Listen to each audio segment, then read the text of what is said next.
Hey, what's going on, everybody? It's Angelus representing for the Grey Pill Podcast. I deeply apologize that we are late.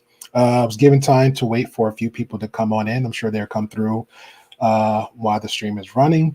Also, we're going to have a very, very interesting conversation. So, trigger warning. All right. It's going to be a real serious conversation. Very serious conversation. I was holding off on this for like probably like a good month because I'm trying to figure out how to tackle this conversation. So I figured it'd be best to have like just more than one person on for the conversation. Also, it took me like a week to edit a video. It's very, very, very, very, very long to do that. Hey, Lauren, appreciate you. Lady, appreciate you. Thank you. All right, so let me get the first few things out of the way. I edited a video for a new intro. It's on a rough patch, okay? It will be polished for next Tuesday, so bear with me. So I just want to introduce the new intro that I've been working on for like a good minute. So let me share this out real quick because I didn't want to upload it here and just let it continue going on.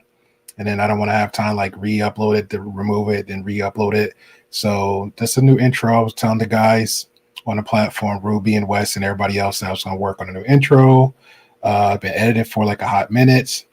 I like it, but I don't love it. So I'm going to play around with it. It's just a rough patch. So please forgive me. And also, y'all let me know what y'all think about it, okay? Where is it? All right. So this is going to be the new Grey Pill Podcast intro.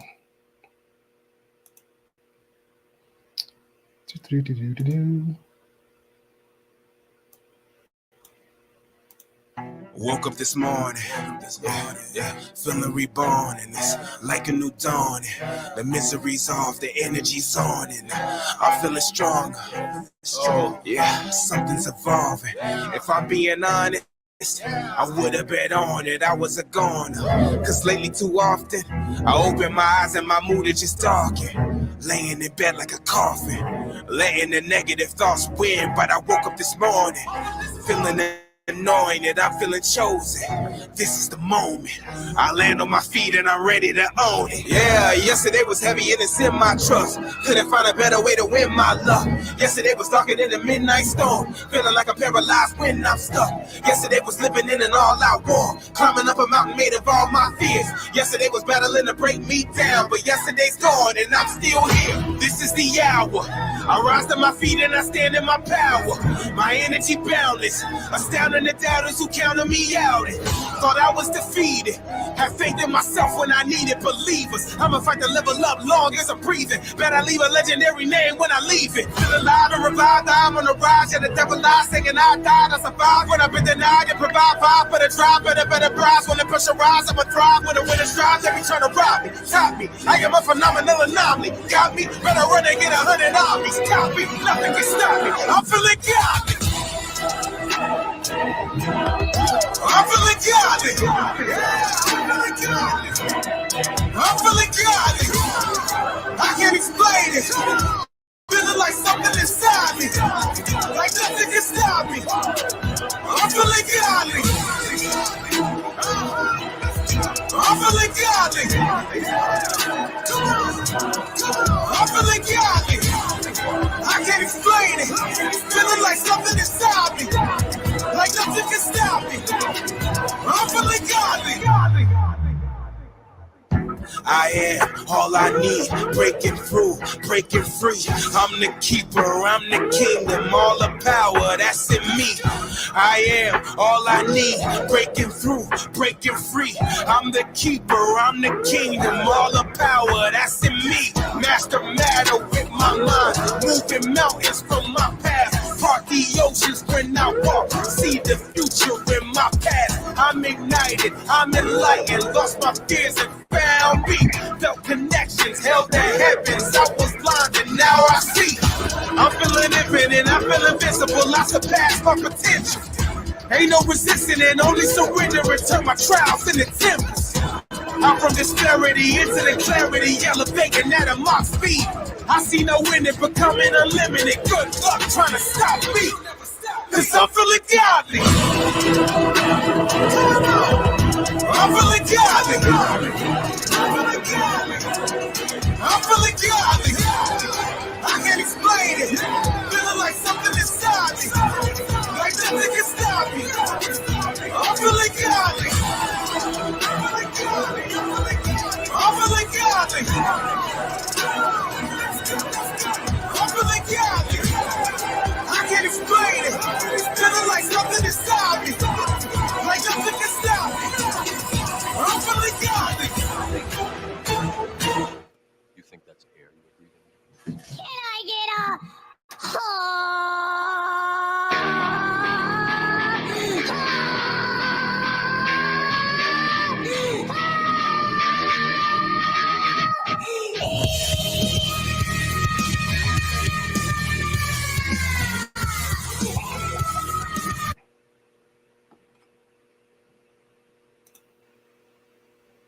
Oh. All right. So that was the new intro. Okay. So I didn't upload it to StreamYard. Let me know what y'all guys think, even on the replay. Any comments, complaints, concern is more than welcome. So I appreciate it. That's just a rough patch of it. I'm gonna play around with it a little bit.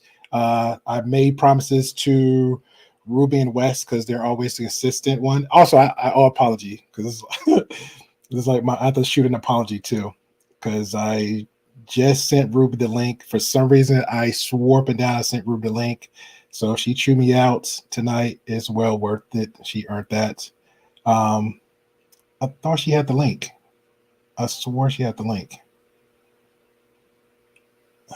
Me and Cookie was just talking about doing too much and a lot today, and this is just another example of me doing a lot and too much today. Okay. And apparently Wes doesn't have it, and I could have sworn I CC'd everybody in the emails. Okay. So Wes has the link, it's in his email. Just sent it to him 2 minutes ago. Ruby has the link, just sent it to her, so I owe her definitely apology. What else I'm missing? Mandrill just texted me, so he's on his way for the conversation. There's a few other people, so they're more than welcome to come up. Before it's two more people, but I think that's pretty much it. We're good. Yeah, we're good. Gotta cross the T's and dot the I's. Get a little intro. Appreciate everybody for coming through. Lauren, thank you. Rude, appreciate you. Good sir. Vega, as always, thank you, thank you, thank you. Appreciate you. And like always, lady, thank you, thank you, thank you.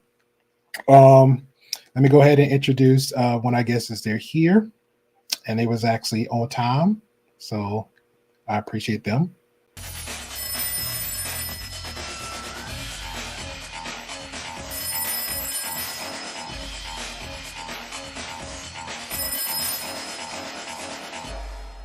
We're in. Hey, what's going on, Cookie? I owe a lot of people apologies today. Well, actually, one. I'm giving Ruby one. I don't know about Wes. You are muted, dear lady. You are muted. Oh, I am muted. Yeah, Unmuted, but you we're muted doing. me. My I bad. did. Hey Okay. everybody, how are you doing? Okay. Are you sure it's me? Because I don't want to keep giving out apologies to everybody. It seems like apology day. No, don't apologize. It's okay. It might have been me. Okay, that's good. Um, well, how was your winter? How was your too happy? Because I can't say Happy New Year no more because we already made No, about. it's so far past. It was great. I was just very, very busy. But it was good. I got a new spot. I'm in my closet now. I have to find a place to put my Wakanda poster, my Black Panther poster. Um, What happened to your little cool little room that you had last time we streamed? You can't put all that like in the corner. I got all my stuff in my what? corner. Well, yeah, I could, but my internet and my desktop and all my setup is the background of it is my kitchen now. I Okay. completely moved to a different spot, same city. But my little cubby that was once my oh wait, let me my little cubby that was once my streaming spot is not in is convenient a location as it was at my last spot. So Okay, totally I understand that. figured my closet would be a good background until, and the Hey, acoustics are and great. yeah, I was gonna say you got that noise installation. Sure, you good? Yeah, yeah. Hey, So hey, Lady Navarre. Yeah, we made it's pretty much we took a vote here last time. I think it was like New Year's, the day after we're streaming, had a conversation because usually last year I'll just instinctively say Happy New Year, Happy New Year. I think I did it for like a whole month, and then I was asking what's a good time to stop saying Happy New Year, and some people like the day after New Year. Some people said give it like a week. So I said I'm gonna give it like maybe a week or two ish and just stop saying it. But before that, some people just like would just I guess so grinchy. Like you couldn't say, "Hey, Merry Christmas," because again, I don't know you, but I'm being polite. You know, it's a season, the holiday. I get it. The history of Santa, the history of Christmas. We understand. Like, everything got history to it. We understand that, but just the spirit of being positive, supportive in some kind of need, some just saying hello or hey, you look very nice today. That was me. So I was like, I gotta stop saying it the day after. I was like, I'll give it like kind of like a 2 weekish period to stop saying Happy New Year. you know when And I stopped saying it? when When I've said it to, like, say for instance, you haven't seen me since the new year. correct. So I feel like it is very appropriate to tell someone you haven't seen since the new year, Happy New Year. That's just how I was raised, though. Okay. So I would say Happy New Year to you, like, if I had thought about it, but like I absolutely wouldn't have got offended if you were like Happy New Year, and See, I that's the would. It was too problem. late for that. Like Yes. I'm not but I'm not a Grinch though, you know. See, So that's the problem.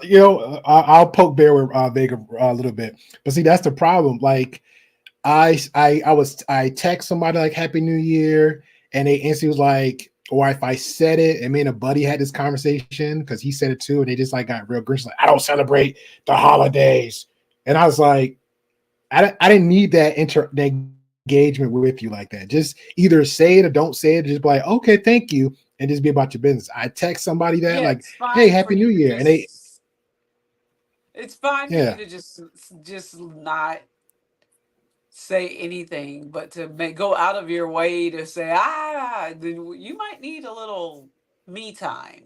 yeah, Like I'm yeah, sorry. Because clearly yeah. it's a polite gesture. It's nothing that anybody's doing to offend you. Like, haha, let me tell this MF or Happy New Year. Like it's like it makes it seem like you're doing it out of like some kind of spite or something. It's crazy. Yeah, that was just like that was the instant response back. Relax, everybody. Yeah, that was the instant response back. I got I was like, thank you, but I don't celebrate that. I was like, whoa, calm down. Okay, thank you. Vega says I don't never say it. So you telling me, Vega, when you was a little bambino, and you was a little cute little baby, and you started talking at the 2, and you start, being a little toddler at 7, and Santa was coming, you would never say like Happy New Year at all. And then your teens, when did you stop saying it, Vega? When did you stop? Did you stop saying it when your toddler years, elementary, your high school years? Was you were so progressive, like at 12th grade, you say, you know what? I'm going to college. I don't want to know nothing. I'm not going to say it. Yes, people do mean well. People do mean well. Most people mean well, and it is what it is. Like you can't change a person's personality, but for me, it's kind of like, thank you. You know what I mean?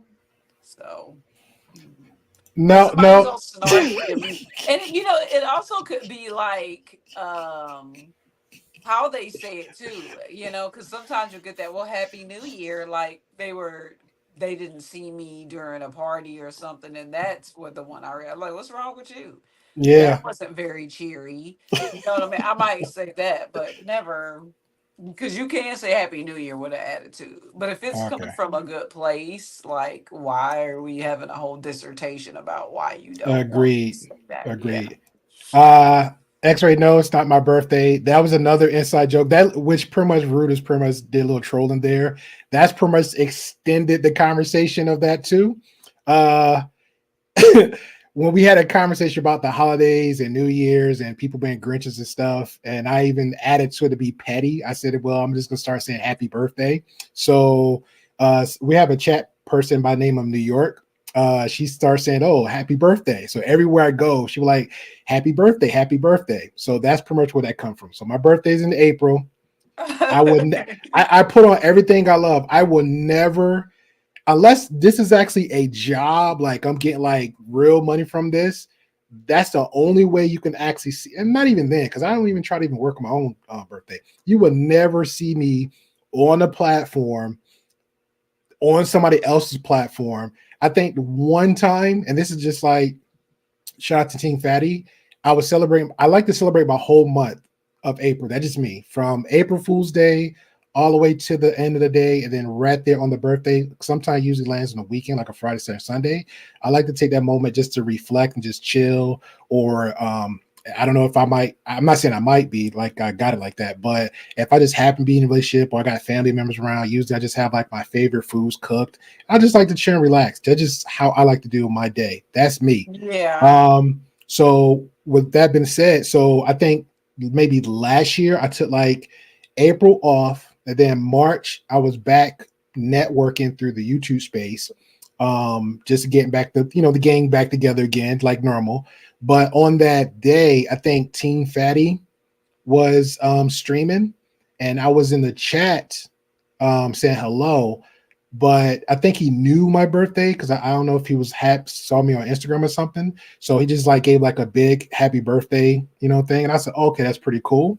So that's it. But as far as me being on panels and I feel like everybody got it. Unless you're not getting paid for this, it's not a full-time job. I feel like everybody should have something better going on in their life. And two, it's your birthday, right? If it wasn't for, and I'm gonna say, for example, if it wasn't for Cookie Man Born, I would never meet her. So go. Thank you. Celebrate your life Exactly. somewhere else. Don't be in a virtual realm. I say that to everybody. So don't be on YouTube Exactly. because I see it all the time. People be on YouTube. You're not getting paid for it. You're not getting anything, and they're just like hours on end, just like, "Hey, I'm celebrating my birthday." I'm sorry. To me, that's depressing. I do the whole month. Me and my co-host, well, we're each other's co-hosts. Me and Yeah, Eve, we just came off a sabbatical for like, I think our last show was October. We just did I one remember. Saturday. She's doing real good. I'm so Yeah, proud and of I her. was like, me too. I love her to death. That's like my little sister. And we were fine with it. We just had stuff going on in the real world, and everybody's like, "Where are you? Where are you?" We're like, "Living." We'll be back. You know what I mean? It's just life happens. So I That's was it. That's all. moving. Her son had just left to go to the Navy. It Yep. was a lot. I remember So that. I remember that. So she was trying to get that mommy son time and everything else going on yeah, with her. So I definitely and I was understand okay that. with it. Yeah. Speaking of lives, I don't think people understand that everybody have lives. Okay. And I give an example.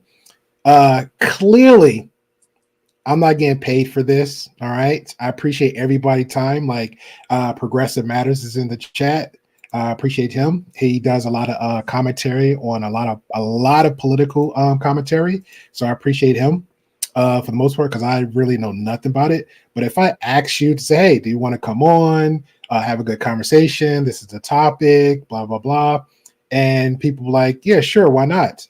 That's your time here. I value your time all the time because you're not getting paid for that. So I appreciate that. Right. Now, if I was getting the big bucks, like I promised Marcus a long time ago, if I was getting the big bucks, I promised Marcus a little bit. Hey, I even told Marcus, hey, if I got it like that, I would fly you out, have like a nice little studio, we could chop it up. But unfortunately, I do not. So everybody contributes their time when they feel as such. Shout out to you, Hustler Musler. I appreciate you. And speaking of guests popping on through, let's give a warm welcome to another one.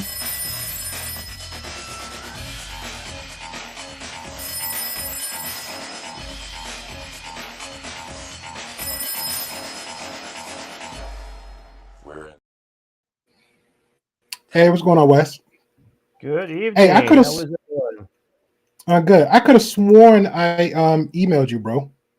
No, Because I I checked my think email because I was expecting something, but I'm like, I didn't get anything. So that's why I went ahead and sent you an email there.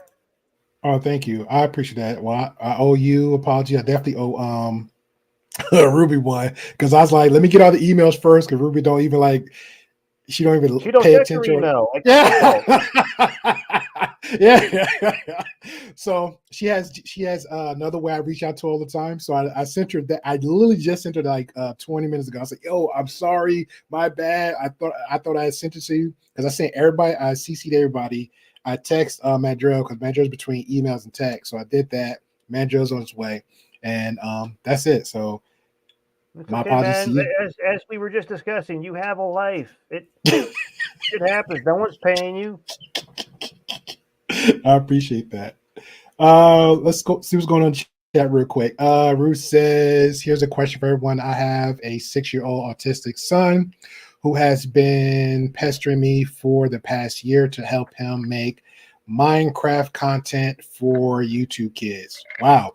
Is it just he wants to make content or he want you to make content? Because that's what it sounds like he's asking you to make content for YouTube kids. If so, I mean, I'm not.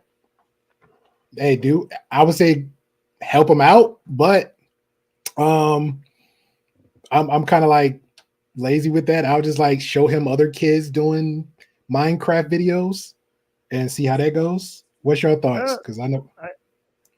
yeah, have him do it. That's a really good creative outlet for him. When my children were younger, they wanted to do some stuff on YouTube, and I'm like, no, I'm not putting you on YouTube. However, Minecraft, that's a much safer option because they don't have to have their faces on it. They can just be voiceover and they can be talking about the Minecrafting that they're doing. So I think that's a great opportunity there. I But agree. the last one said before that said that he says he wants to be a famous streamer. I think it's too well depending on the age, it's maybe too early. I Well, agree. show him this one. Don't show him this one. Don't show him this one. Well, matter. I was going to suggest my gaming chat. I won't even suggest that because I wild out on that one. You don't want. You don't want that one. You don't want that one. It's kind of rude. Oh, you know what? My bad, Ruby. I owe you a apology. Let me drop you. Give you a special introduction. I'm doing a apology tour tonight. All right, let's give a warm welcome for Classic Ruby.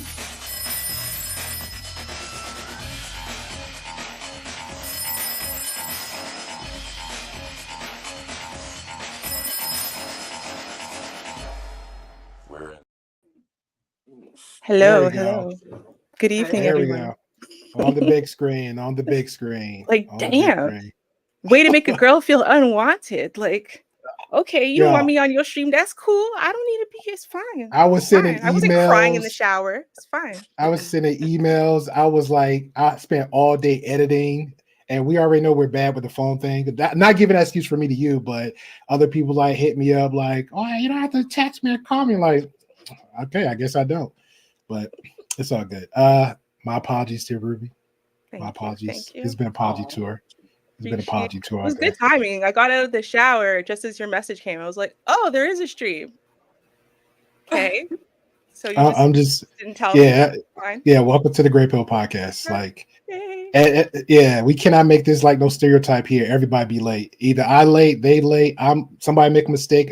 They'll make a mistake. It's all over the place. So And me and we Ruby can't were keep. thinking the same thing. We're like, well, who's this usurper here? Right?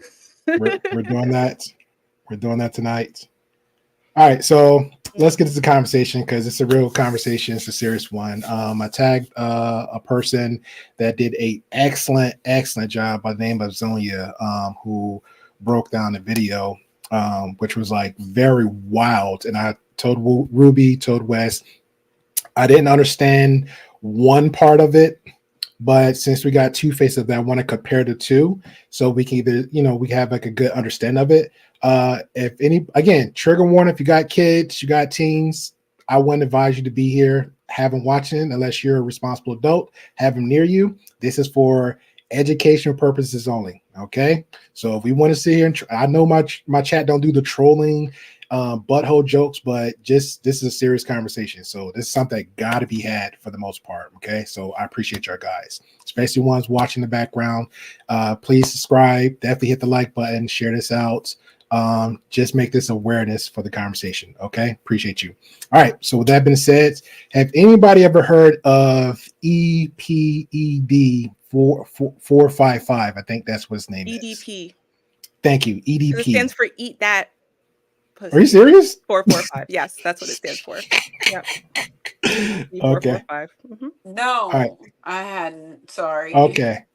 Well, EDP was known. This is like years ago, but just to give a rough history of it and what we're doing. Well, Ruby, do you mind giving like an introduction about who is this guy? Who While I'll pull EDP up a video of his. 445 is?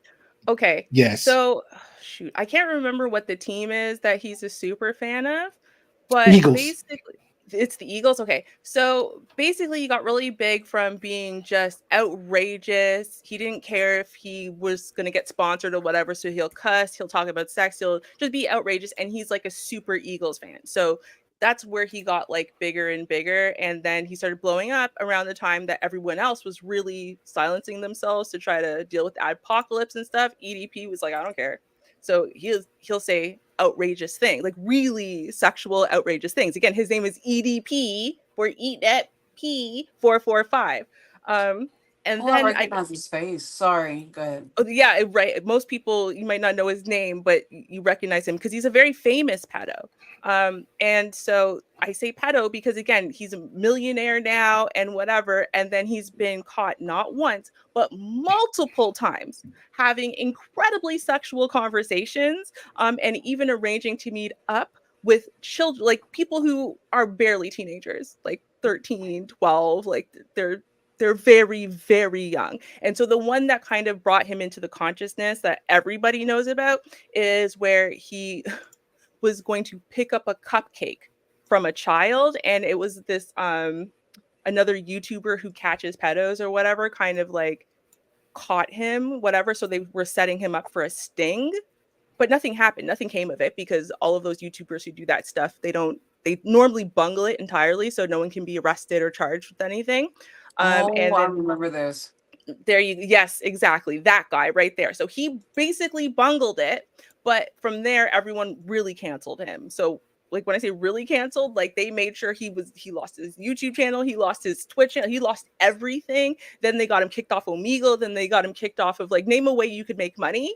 If they found out he was making money, they got him kicked off of it. Then he went and got a real job, and then they got him kicked out of his real job. Like when I say they're canceling EDP out of life, they canceled EDP out of life, and that's where I lost track. So I don't know what's happened since like last year, but get you caught up till today. No Yeah, violence being played here. Tiniest. My bad. I gotta bring up Madrill with the cool intro. I don't know if you came late and saw the new intro. I'm gonna play it at the ending, Madrill, because I've been working on that crew. You know what? Let me just drop you, get your intro, man, before I start talking to you like we cool.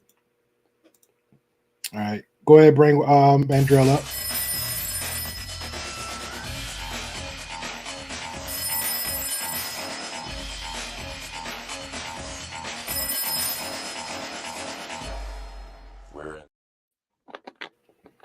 All right, appreciate you, good sir. All right, so I don't know how much. Anytime. I don't know how much you caught up. We're pretty much talking about. I heard pretty much the whole thing. She's talking about EDP, the morbid fella. Who, yeah, the cupcake pedo. Yeah. Now, just to add on to what Rube was saying, this is the first time that was a public Rube that everybody went viral and all the crap, and then it was the second time that I'm aware of that happened again. Then he tried to go viral, but from every platform he was on, he got kicked off and banned from. He tried it again with somebody else. That person actually reported him.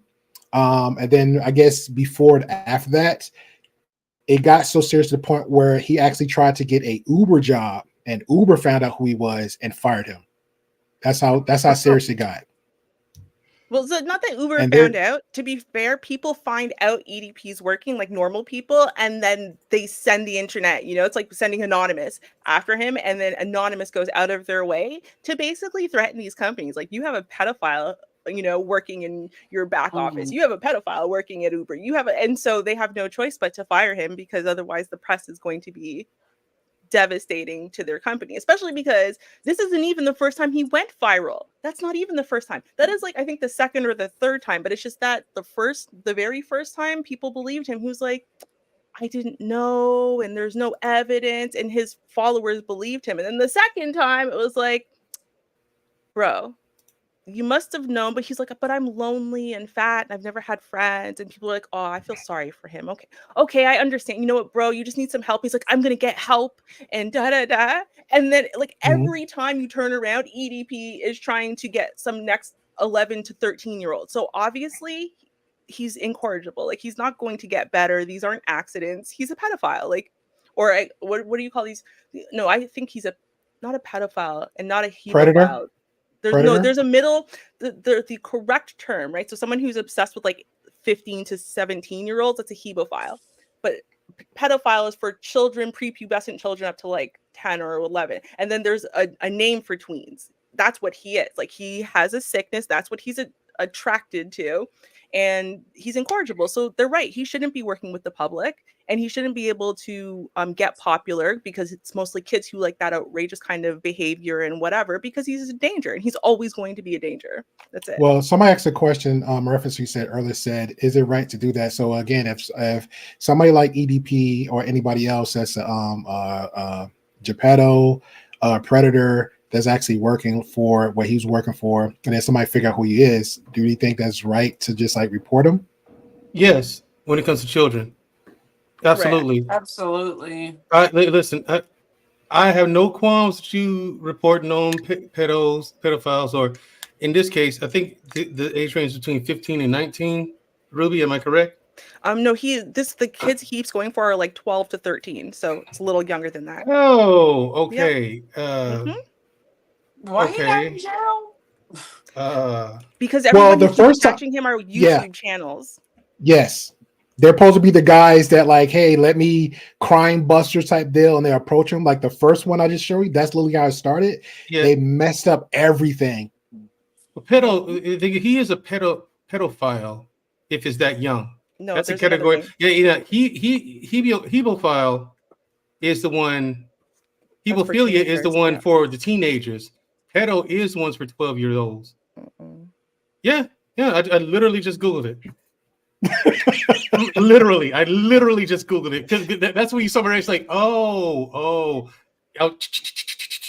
Where I'm from, we he call is him a pedo. That's a Chester. good What you say, You call him Cookie? what? We call him what? Where I'm from, we call him Chester, no matter the Chester. age. Yeah, that was it. Yeah, that was a Child classic one. molester. Yeah, Yeah. Chester, child molester. That will never go away. It will not. You're reporting on don't go at the kids. Just don't. How about this, fella? You're a millionaire. Hire a trainer. Hire a trainer and a nutritionist. You can clearly afford it. He just will be a in shape Chester. No, I think that this guy went after the young kids because he couldn't get he was either shy and he's overweight, couldn't get women his own age. That's a sickness. Yeah, I don't think it's a sickness. I think you're letting people off like that. That's ridiculous. I think I'm trying to see if you're trying to get to a punchline here. No, you have to do them the way you do mass murderers. Yeah, we have no mercy for them. It's a sickness. So what? He's gonna die anyway. You know what I'm saying? Like, we still sentence him to death. We still, am I right, Wes? We still sentence him to death. It's definitely not illness or not. No, right. Saying something's a sickness doesn't mean. Sorry, go ahead.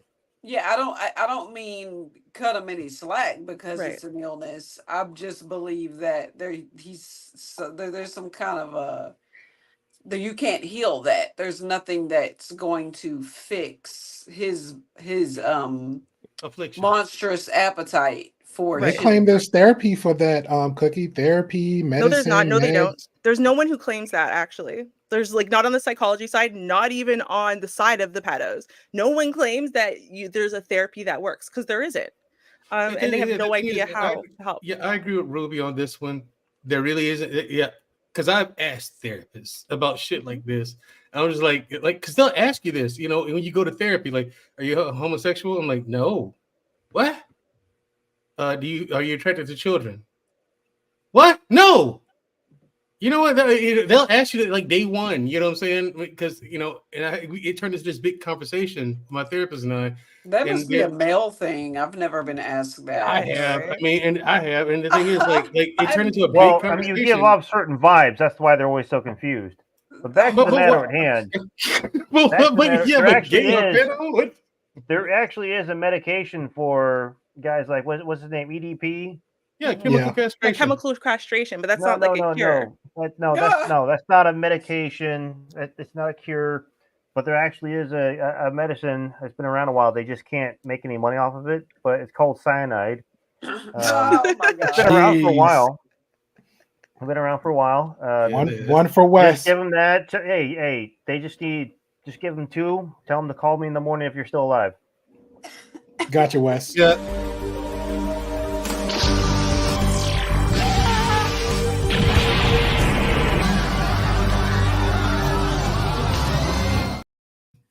Yeah. But the thing is, like you can't help what you're attracted to. You know what I'm saying? Like I don't understand people who are attracted to children. Like I don't understand the gays. You know what I mean? Like I don't know how you can look like at a dude and go, I want that. I do not understand it. You know what I'm saying? Like, it's the same thing with this. Like I don't. No, that's different because now we're talking about it. different sexuality. I understand what you're saying, but that's a different sexuality. Not me. Another male looking another man say, "Hey, that same sex is attractive." An adult male versus, "Hey, let me look at a young child between illegal ages," and be like, yeah, even the ones that's like haven't fully developed their mind, haven't even moved out the house, and I'm talking about people like 21 and younger, like, and you're like 35 and up. Like, come on now, like it got to be some lines drawn there, and for you to even approach even go after kids like that, that's weird. The control aspect of it is just weird. Like, yeah, correct. If you like men, be with the man. Why are we with boys and little girls? Like, I don't get that. Because they don't. See, that's the thing. And people confuse that, and that's why they're like, "Oh, well, if we accept homosexuals, that's a slippery slope." Right. No, it's not. It's because not. People who are attracted to adults, that's actually normal, right? That's why we go through puberty to develop these sex characteristics that people will then find sexy. So it's clearly an illness if you find people who haven't gone through that process sexy, because you're not supposed to. That's why we go through the process, is to develop these things. So there's obviously there's no comparison there, right? It's just a lot of people confuse it, I guess, because they think it's so odd. Ruby. They always do, Ruby. They pair pedos with homosexuals all the time. Yeah, they like, in the same, like it's always in the same conversation for whatever reason. Mm-hmm. I don't understand why, but it's all the time. Because it's just a bunch of people who are either afraid, right? And a lot of people who are, let's say, straight or probably more so bisexual, but like they know they have some bisexual leanings, but they're afraid. That's why these are people who are afraid if they're around homosexuals will turn them gay, right? Like it's a whole lot of fear talking. It's a whole lot of I've heard that, talking. I heard that too. I've heard that before. You'll catch it. You'll catch it. That is all that is just completely wrong. Look, if you know you're going to be around some gays, take a lot of vitamin C ahead of time. Oh, Jesus Christ. Get all the supplements you can get. Darn right, man. Darn right. I've heard it before. I'm like, it's not a cold. You know what I'm saying? You can't catch it. No, you don't get to be fair, they were saying it about different races too. If you symptoms are just completely different. Yeah, they were saying about different races. Like here in the American Southeast, there's this whole thing, Ruby, where like my grandmother used to told me stuff like this. Like white people back in her day would not let their kids drink coffee because it'd make them black like black people. Like weird stuff, just weird stuff like that. Yeah, it's insane. Yeah, it's insane. Like where do you this day, a girl who was born the same year as me, but she was born and raised in Alberta. She didn't grow up around black people, and she got a nanny who was black. And she asked the nanny, "How do you become black, right? And then any kind of chocolate. The mom says you drink lots of chocolate milk. So when she was little, she used to drink a lot of chocolate milk because she honestly thought it would make her skin black. She wanted to Yeah, be black. she didn't. How did really thought so. How did the parents feel about that? The parents probably didn't think the child was going to take it that seriously. No, her parents Right. were Jehovah's Witnesses, so. Oh, that means they're crazy. I really need to know now what their parents think. I ain't gonna lie. I have So my anyway, one back to the experience- matter at hand. Thank you, because I was about to go there too. Back to the matter at hand. Let's take it back here. I'll give my opinion. Give an opinion there. Look, these people that are attracted to legal minors or attracted to the prepubescent or those going through it, there is a societal illness there, and it's nice to see in a situation like this that society is coming together and saying we cannot allow this person to think that they are okay being who they are and attempting to do what they are attempting to do. And part of this illness is more it's psychological, not biological. There's several different implications for that. One implication or cause of that is if you are a child, and I'm just giving a very broad example here. If you were a child and you kind of get caught, having fun time with yourself, you get demonized. Now what happens is in this child psychology, they're thinking, okay, I really enjoyed this, but I'm in a lot of trouble for this. So then there becomes a confusion emotionally of what's enjoyable, what's not enjoyable, and is enjoyable. A lot of children overcome this not too long afterwards in early adulthood when they realize, okay, well, it's because I shouldn't have been doing it there, or maybe my parents were surprised that people overcome that, but some people don't overcome that. They don't acknowledge a difference. Now, this guy, EDP, part of what is causing it is he got really famous. And he's like, man, I can just do things. I can just do things. I got money now. I can just do things. And we've always had that thought. Yeah, we've always had that thought. What would I do if I had all the money in the world? What would I do if I won the lottery? And we make the joke of there would be signs. For me, that's going to a gun show and buying everything in it. Amen. For him, Amen. For him, and for him, it's having cupcakes. But for me and Mantrell, it's buying everything at the gun show, in the gun show, yeah. and hunting the guys that like the cupcakes. It seems like a fun idea to us, but to him, man. he used it to exploit his internal urge. psychological illness, his urge, his Yeah. psychological illness, where he liked he just loves the manipulation and the conquering and the destruction of innocence. Yep. But Do we all agree or disagree with what Wes said? I disagree. Yeah. And the reason why I agree with a lot of it. If someone is an adult and is not famous and is still proven to be a pedophile, hemophile, whatever it is, then that would tell me that it's a lot more than the thrill of the chase or the thrill of, ooh, I can do something bad now. Like you see that in a lot of coke addicts, for example, that the more cocaine they do, the more perverted that their sex interests become in what they're watching in porn and stuff, and it's because you need something more and more extreme to get the same kind of sexual high response, right? So like I get that, like when people say that, but the thing is it doesn't tend to track, right? As in when you look at it, for example, someone like Jared, the Subway guy, Jared was a creep way before. The only difference that the richness gave him, right, was the access to him, but he was already a creep before that. When they actually went into his files and stuff like that, they found it long before we made Jared famous and whatever, right? He was like a college student or whatever, and he was a creep in college. So he was also fat, and yeah, EDP is fat. Yep. And most of the people on To Catch a Predator were fat. Maybe there's a correlation here with obesity. No, I actually agree to an extent, and that's what I was going to say. What Wes said earlier about you have a lot of people in life who are socially, they're pariahs, right? They're really ostracized. They're probably shamed from very young ages for being not just being fat. And oftentimes there's a lot of religious aspect to them growing up as well, and they're shamed and they're demonized and they're beaten senseless for normal desires, normal feelings, normal sensations, and then they're ostracized as teenagers, so they never get that experimental phase and whatever, so they've been left kind of longing for something. And I think that they get really stuck in that development, right? Where they're 13 years old and really want to touch a boob, and all of the 13-year-olds think they're disgusting. And it's like they've paused almost in that place, and then they've justified why it is that they get to be paused in that place, and that now they finally get that fulfillment or whatever. And I think that that becomes like a perverse fetish because it's something that was inaccessible to them, something they were beaten for, something they were shamed for, and whatever. So I think that's probably closer to the mark. But again, like I said, we don't actually know. Here's my thing. Ruby, Just like that retard from Subway. Okay, this Bro. guy. What? Go ahead, man. Go ahead, speak your piece. Yeah. Anyway, like I said, the whole thing I think is because is a combination of what both you and Wes are saying. You're both correct. That's the thing. Yeah. They're fat. I'm correct about that. And they turned it to be pedos because it's easier.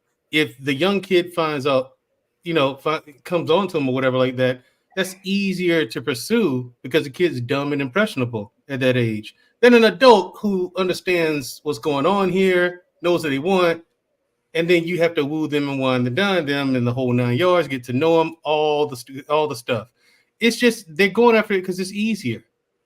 You know what I'm saying? They don't have to convince a woman. They don't have to convince a woman like Ruby, you and Country Cookie. Yeah, you and Cookie. It's a lot of work. Like you're not gonna sleep with a guy on the first night.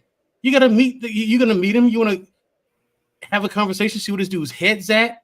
You know what I'm saying? What is he doing in life? The whole nine. You want to make sure he's not a psycho or something. Kids, they just see EDP. He's a star. Oh, I get to spend time with him. And then the whole sex thing, since it's taboo at their age, there's the excitement of doing something that's taboo. The kids do. They're just impressionable, and it's easier. He's trying to take advantage of that because he's fat, and women his age don't want him because he's disgusting. Instead of just taking that money, hiring a trainer, and getting right. So my perspective from that, if I may, I understand both of y'all. That the being obese and being overweight is a direct reflection of his lifestyle, obviously, right? So he doesn't care about himself or his body. And so he would look for the easiest route for anything. And with the kids, I think it's more about, it's connected to that, but it's also about conquering. Someone was talking about the innocence of children and just outright evil to me as well. Not only just sick, and we can make up all the reasoning we want for someone like that, but at the end of the day, I feel like dude is just pathetic, garbage, and he's just, that's his need and that's his want. I'm an educator, so I've been around these people that can masquerade around the adults like they're normal, and then behind the scenes, they're grooming children. You know what I mean? So, and not all of them that are obese. It's something going on right in the psyche that makes them think that that is okay or their preference. There's some screws loose. And it's inexcusable screws. And for homosexuals to compare themselves to pedophiles, I think it's not the homosexuals. Yeah, it's the other people outside.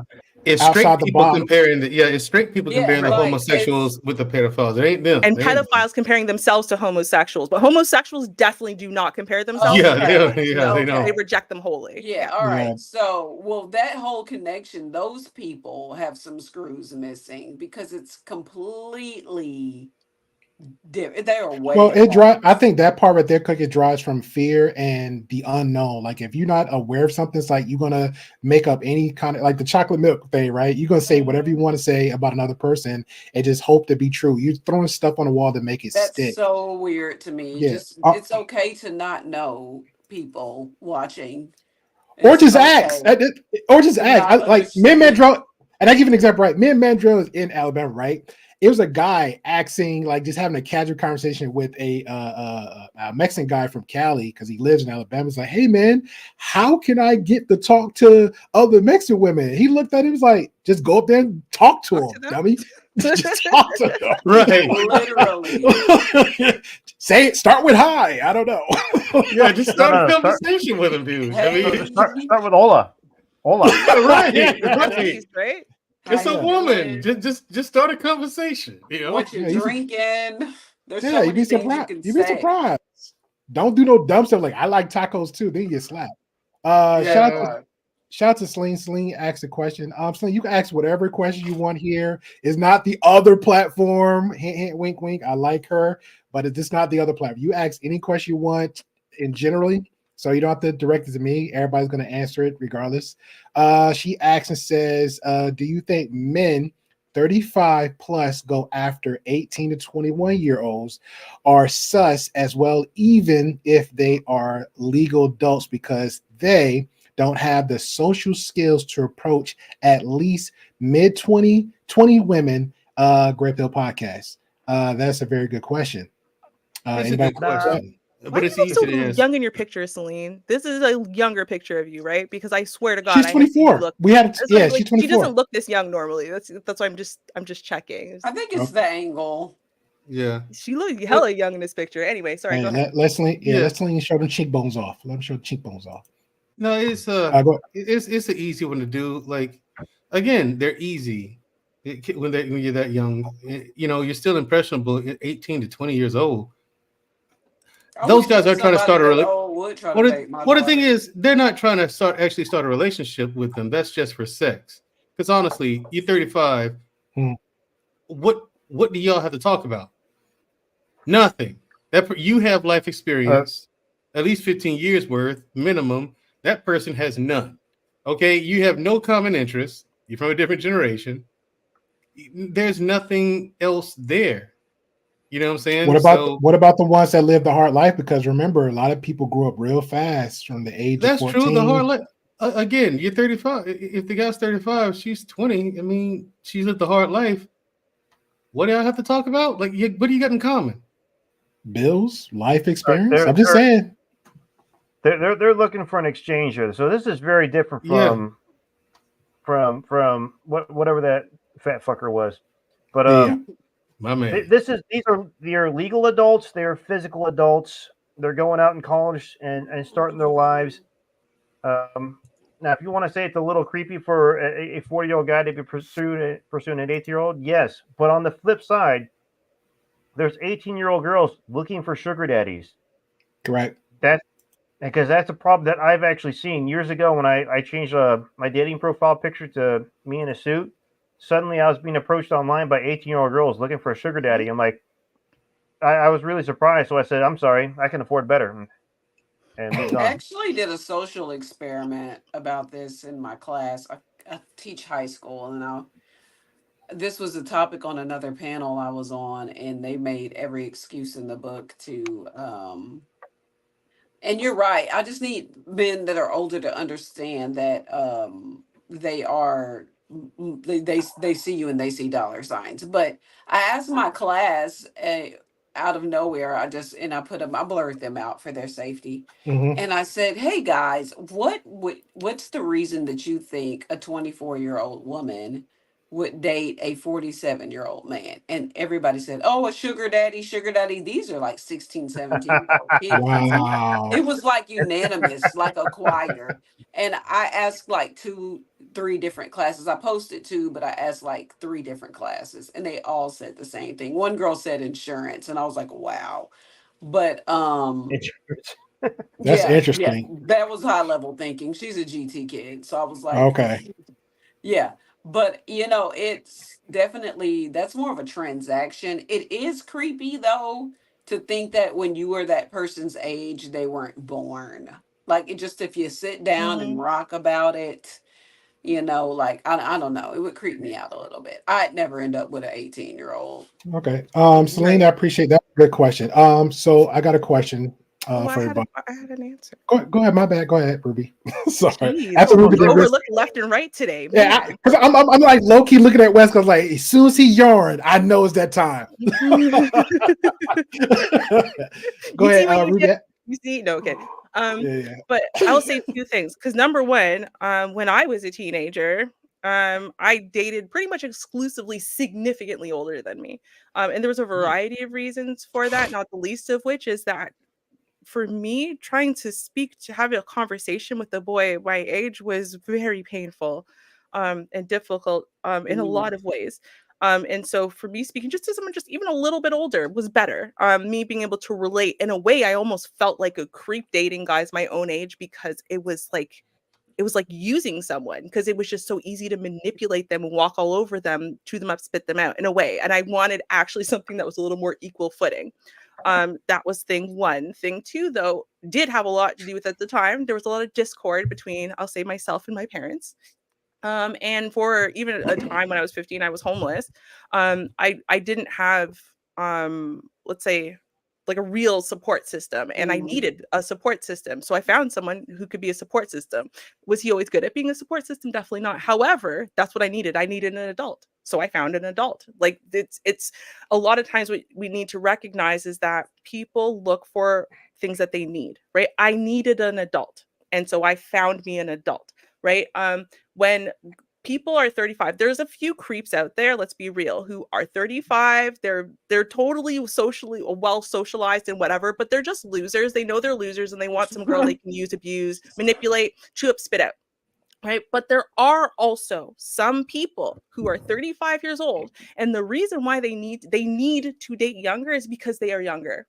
Okay. Now, that when I say that, I mean mentally and emotionally, they are younger. So maybe they have some type of, like we were talking about autism last week. Yeah. Well, there's a lot of undiagnosed autistic people who are high functioning, but that still means they might still have some high level needs and they might never quite be fully functional in society on their own, which would actually put them closer sometimes socially in range to someone in their 20s than someone in their 30s when they're 35, right? So there's a variety of reasons why age gap relationships can happen.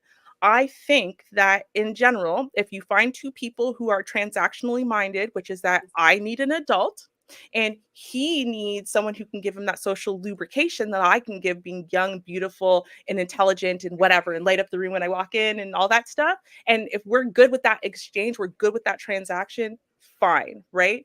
I do think though that it becomes a problem when there's one person who's not aware that there's a transactional nature going on, and that tends to be the younger person, but it isn't always.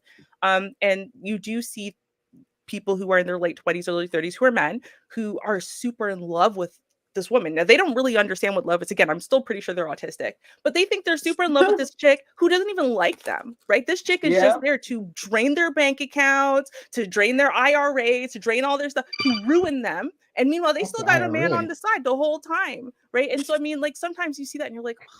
But then everyone's like, oh, who cares? Because he was 32 and she was 21. Don't be a hater. You know, and I'm like, it's not. You know, I was going to add to that. Want to make it. That's all I'm saying. That makes so much sense because this is what I heard in being in the South. Family members I know personally said at 18, 19, the only reason they got out of the house and dated the older guy was to get out. They didn't like the situation they was in, so they dated another guy. It don't have to be too older, but if that guy or that male had their own place, a car, and a job, they'll date them and like, okay, well, this is my freedom from this. Let me go to thinking the grass is green on the other side. Let me go test those waters. And then they'll get pregnant, have the baby, get married, be with them 5-10 years. And the next thing you know, it don't work out. They're looking about like, oh, this is why the reason I did it. I heard so many women say this, and I'd be like, are you serious? In my mind, I'm like, well, if that guy you're dating got a job, got this, that, and because of that job, why don't you just do the same thing? Or not trying to like, it could be an equal exchange. Or if you're dating somebody and they got the car and they working, and so, hey, can you hook me up with that job? And y'all both at work. And at the same time, and you save your money, then you can like build up steps, get your car, get your place. And that's it. So I don't know. It's weird. So moving on to the next segment, and this is going to be a doozy for everybody. So keep your britches on. Ruby seemed like she know more about it. Yeah, so I guess you got introduced that one, and we go straight into the video. Do anybody know anything about LoLiCon? And last time Rude had, I think it was somebody had properly spelled it for me. LoLi Con. So do anybody know anything about LoLiCon? I looked it up before I came in, so I only know the definition, but the actual social But aspect of it, no. what about the? Okay, you go ahead. Give us your definition. What you looked up. I don't If you could, just a brief summary of want what to. you. Okay, I, go ahead, Ruby. I will divert to someone else for the No sake problem. of Ruby, go ahead. Be the bad guy. Okay, I'll be the bad guy. Okay, so we were talking about and actually the correct terminology for the 11 to 14-year-olds is hebephile. The name of after like the teenagers that we think like 15, 16 is like EP hebephile. I don't know how to F hebephile. I don't know. Whatever. So the whole point is with LoLiCon, it's this hebephile and younger age, kind of like we'll say like 8 to 14-year-olds, right? You know that age of girl. Okay, well, it's a sexualization of them. Typically in cartoons, typically like Japanese anime, stuff like that. And it's like you're hypersexualizing children, but it's a cartoon. It's anime, right? And so technically, if you look at all the anime characters, they all look about the same age, right? But then they'll tell you that one's 11. Are you okay sexualizing that one? Are you okay with people falling in love with these characters, with becoming fictosexuals and literally marrying the cartoon representation of an 11-year-old child? Because that's what LoLiCon is in essence. So it's like anime of children that you're sexualizing. And for everyone who didn't know this, I don't know if anyone knew this, but Sailor Moon, for example, hypersexual. It is the most sexual cartoon. Like, because I didn't know this, right? Because it used to come on TV here, like in North America, and it was really PG. It was for kids. But the Japanese version there's a lot of sex in that, like a lot of sex, a lot of sex. But meanwhile, when they sold it to us as a bunch of like 9th graders. So I agree because this. I was just about to say, in that culture, even the women, they have these faces of makeup they put on that make them look like little kids. Yep. It's real, like, crazy. Kawaiification. You have like a lot, and they did it on purpose because they're basically monsters, no offense, and they wanted the world to stop seeing them as monsters and stop seeing them as a threat, so they intentionally went through this cutification process where Hello Kitty and all that came from. Bubble eyes. Yeah, exactly, the big giant baby eyes, the teeny tiny little faces, tiny baby voices. Right, and all of that, right? Super supreme submission and subjugation and like that whole nine. It's a whole entire culture, and it's almost scary because even when you have adults, right, they're all playing 18 because they know 18 is the legal age, right? They're all playing adults who sound like 11-year-olds. And look like 11-year-olds. All of their filters are to make you look intentionally younger. And if you look at all the K-pop idols and stuff like that, they're all super, super, super skinny. And the reason why you're skinny is so you can look younger. And your boobs are small, your hips. If you get too voluptuous, they'll throw you out. If you get fat, because you start looking old, right? They make you go through surgeries and stuff like that to like shape your face so that way your eyes are big, your chin is small, your face is small, and your features are bigger because that makes you look younger. You have to look like a baby. You have to it's like the whole Disney thing, like what Disney does to all their actors, only on steroids. It's like way worse. It's like an underdeveloped child right before it's the moment my mom talking about, oh, you're getting your little mosquito bites type situation. Exactly. Wow. Shout out to Wally. Appreciate you for coming on through. Thank you, Wally. It's going to be an interesting conversation. If you are new coming through, please hit the thumbs up, the like button, subscribe. Thank you. Appreciate you, Leslie. I'm just going to keep calling you Peace because that's what I know you as. She got hate from Mandrell. She says, hey, Mandrell, ignoring me and see what she says, see what happens. I guess he took a call because I heard his phone ring. So thank you. All right, so we're gonna go ahead and move on to the next segment since we're talking about LoLi. And here's an interesting video that somebody actually, since we was discussing people that's actually been on platforms, engaging and being a part of that culture. Same thing. I'm sorry. Marcus usually just throw it in there all the time. It is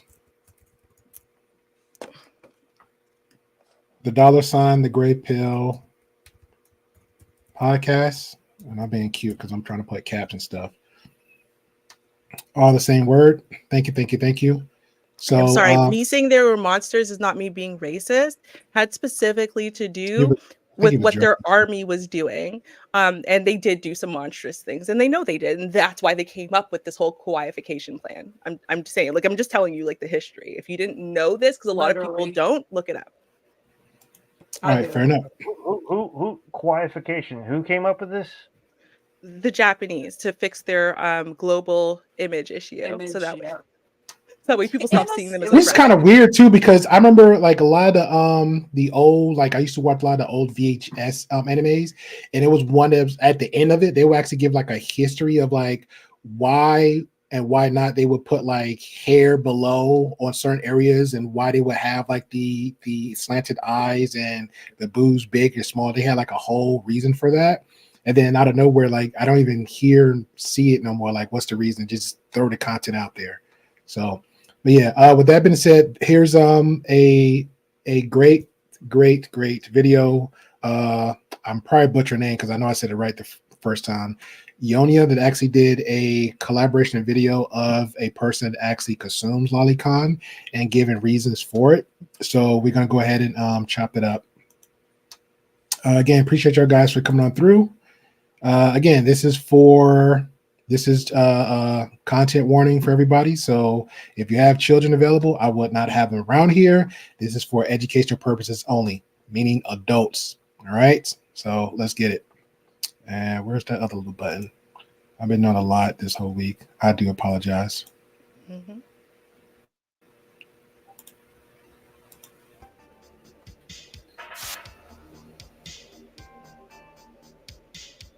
Hey everyone, this is the infamous Food Shops interview that I held on November 25th, 2023. In this video, I edited in all of the supporting or contradicting evidence of the claims she makes in the interview. Additionally, at the end of the video, I have included my investigation into her conversation with Rob Noor, debunking the claim that she made about it during the interview. I hope the additional information that has been included in this edit is helpful to those who watch it. Lastly, the nature of the subject matter discussed in this video is of a sensitive type that a lot of people might find controversial or unsettling. It is of a sexual nature, so this is a content warning. I rarely give content warnings. That being said, you have been warned. Continue on at your own risk. From what I understand, the average pedophile doesn't have an uncontrollable urge to harm children. They have an attraction, much like how a man has an attraction towards a woman, but an uncontrollable urge would be something that is, by definition, I guess, uncontrollable, meaning they will eventually go after somebody. But when I say non-offending, it means that they are able to control that. Would you be more comfortable with them, like, being near schools or being near playgrounds or, you know, No. like... Agree, disagree, comments, complaints, concern? What? That's really. I agree. I don't think it's So an they have a uncontrollable type? urge. I think it's more so an attraction than anything else. I don't think it's an uncontrollable urge because they're not jumping on every kid that they see. You know what I'm saying? So they have a type of child. Yeah. Okay. Yeah, they all have types. It's not as creepy as that sounds. They all have types, yes. And it's very specific. I like blondes with blue eyes and this and that. Mm-hmm. Oh, yeah. Nope. They're... Mm-hmm. All right, fair enough. Or would you, even if to they weren't children, doing they should anything? be, if they are attracted to children and they're honest and they have no ability to control that attraction, that means that in a moment of weakness, they could harm a child. That must be protected above all costs. So they should be voluntarily castrated and interned in a place where they don't have access to children. Do you disagree? Do you think, would you be comfortable if you had a child and someone said, well, I can't control that I'm sexually attracted to children, but I'll do my best to make sure I don't offend. Would you be comfortable with that person around your child? The way I see it is that, like, just because a man is attracted towards a woman doesn't mean the man is going to necessarily go out and sexually assault a woman, right? And you can argue that in a moment of weakness, the man might lose their head and actually go out to, you know, sexually assault a woman. But at the same time, for a pedophile, what it seems like from the Q&As I did with actual pedophiles, that Would you have them around your child? That's all. Simple question. Personally, if I personally know them as a person, like as a friend, yeah. And they're telling. Same question for the chat. Same question. Well, I'll let you go ahead and speak. I just got to get that question out the way. What? So for the chat, and for the viewers and the replay and the panel, I hear like a feedback. Okay. If you had, it's a yes or no. Thank you, man of tomorrow. If you have a friend, family member, somebody close with, even a stranger, you knew that they were a pedophile, you know, they had those urges, they can't uncontrollable urges, would you have them around your children, your nieces, your nephews, any kids that you have around you? Yes or no? They wouldn't be my friend. There you go.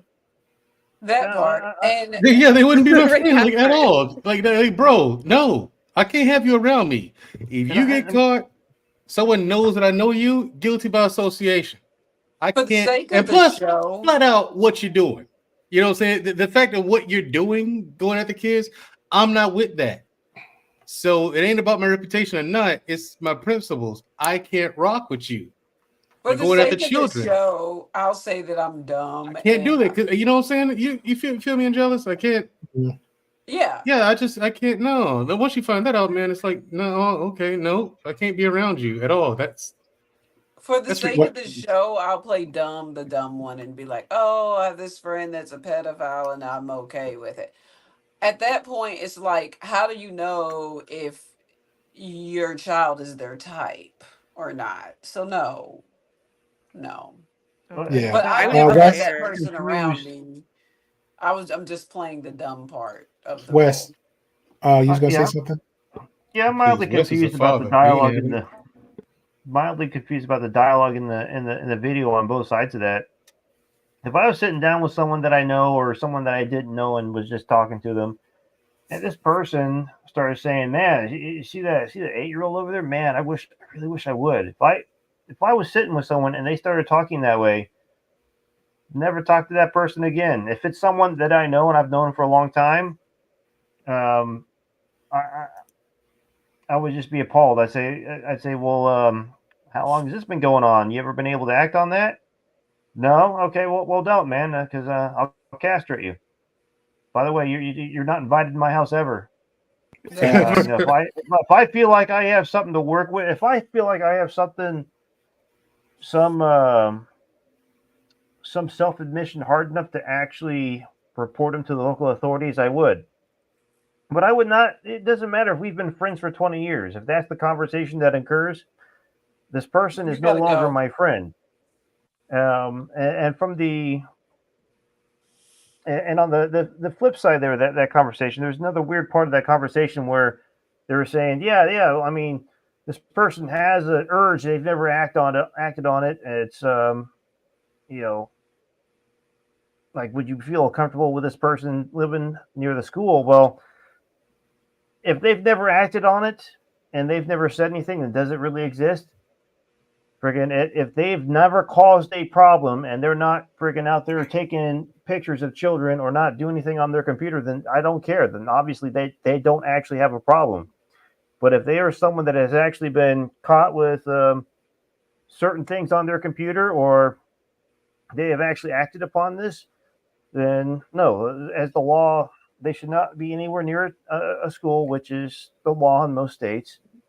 So there's a red dot on their house in Texas, like they have to tell you, and there's a map of all There Oh is a wow. map you can pull up of all the offenders in a like 10-mile radius of where you I know live. in Jersey, back in the day, well, you can go to courthouse and they have like the names right there. Well, this We is have in a Georgia. website in Texas. Yeah, Jersey is a website. Like I don't know what's the name of it, but it's a website you can pull up for registered sex offenders. But it's the ones that's not registered. It's the ones that I'm concerned of. So let's get back to the video because it's a lot. And again, this is people that's unregistered. Okay, mind you. I'm attracted to your daughter. Your 2-year-old. Yeah, they can say I'm attracted and stuff, but I as suggest long moving on as to they the went next through. question. Okay, all right, okay. Don't ever have children. That's disgusting beyond belief. I'm only into the most feminine of the most feminine. That's what I'm saying. I need to have a little girl to wrap myself around. What? What? What? Oh, like What? you're like Daddy's hands What is put this? on. big What, spoon. what, is what what is you're this saying. person talking? Yeah, Oh, is I this a need to have, like, a female or a 12-year-old. male? This is a TS male. So it was a person who was born male, now transitioned to a woman. Transitioning, yes. But still Oh, it's a wants male to be with transitioning to women. a woman. Transsexual woman. Okay. Yeah. But still Yes. wants to be with women that are very feminine. Yeah. What? Some trans people. Out that of control. Being trans has nothing to do with your sexuality as far as who you're sexually Yeah, that's- attracted to. Yeah. Gender and sexuality are not the same. Okay, this person is just That doesn't fucking make greedy. it any Stop it. less Stop it, confusing. Ruby. Come on, Ruby. Come on. Now you're going too far. Make your mind up. Well, it's not even the it's greedy making part. your mind up. Your Yeah, it's not even- individual gender identity has nothing to do with who you are sexually attracted to. Those So are this two different person things. could make the claim and the argument that they are a lesbian. My parents. Well, this. But they Well, were first of all, born this as a person. male. Hold on. My I'm not talking about. parents. You're not even I'm- hearing. I'm speaking for this person because you asked the question of who this person is. The Right. claim that this person is saying on the video is, "Hey, I'm okay with pedophiles being my friend and associated around my children." This is in 3 minutes in what this person just said. I'm okay with people with a pedophilia, with a issue with them, who uncontrollable issue around my kids, around your nieces and nephews, around anybody around that age, that they're okay with that. This is Gotcha. what this- That's what this person said, right? yes. Okay, so when, because it's only a matter of time, right? When that pedophile violates their children, let's just use they as a pronoun. And you paying for them therapy bills? Yeah, let's say what she thinks then. I'm sorry, they. You know what I'm saying? If it's an uncontrollable urge, they can't control it. It's only a matter of time before they go after your kid. It's only a matter of time. And when it comes to kids, you can spare no expense when it comes to protecting them. So, I mean, no. But do what you like. You want to raise some Just not with imbalance? kids. Just don't do what you like with kids. Yeah. Just don't do it with children. Do what you like. It's just don't do it with your kids, smugness man. for me. There's the smug. Ugh. Keep going. All right. And I have no problem with pedophilia. No, okay, you go right ahead. Western, I'll blow their heads off. You won't be doing it again. I don't even have That's kids, so and I feel this way about crazy it. that you said that. She wants You a know little what I'm saying? I 10-year-old mean, girl. I don't even What have the children, fuck? but Is this like known or something? They say that lolicon is the only thing preventing them from going out and raping kids. If that really is the case, I say we should allow these guys to go and acquire their lolicon. You're not attracted to children, right? Wait, but she just said it's not uncontrolled. Wait a minute.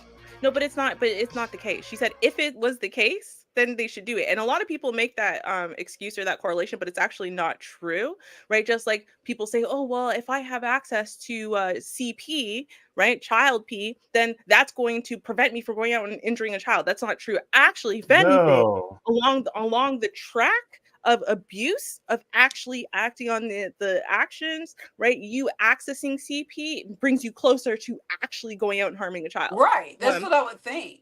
But yeah. what my thing wasn't this the same person that said this is keeping them from going out and messing with people, like she said, uncontrollable urge, but in the last clip, is this the same person? She was like, oh, it's Yeah, not same an person. urge. they have a type and da da da da. But now it's an uncontrollable urge. This person is discredited to me already, but you can keep going. I'm gonna get my charger. I'll be right back. All right.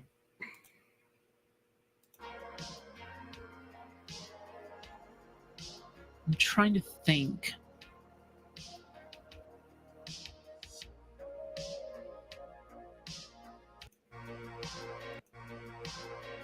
Right.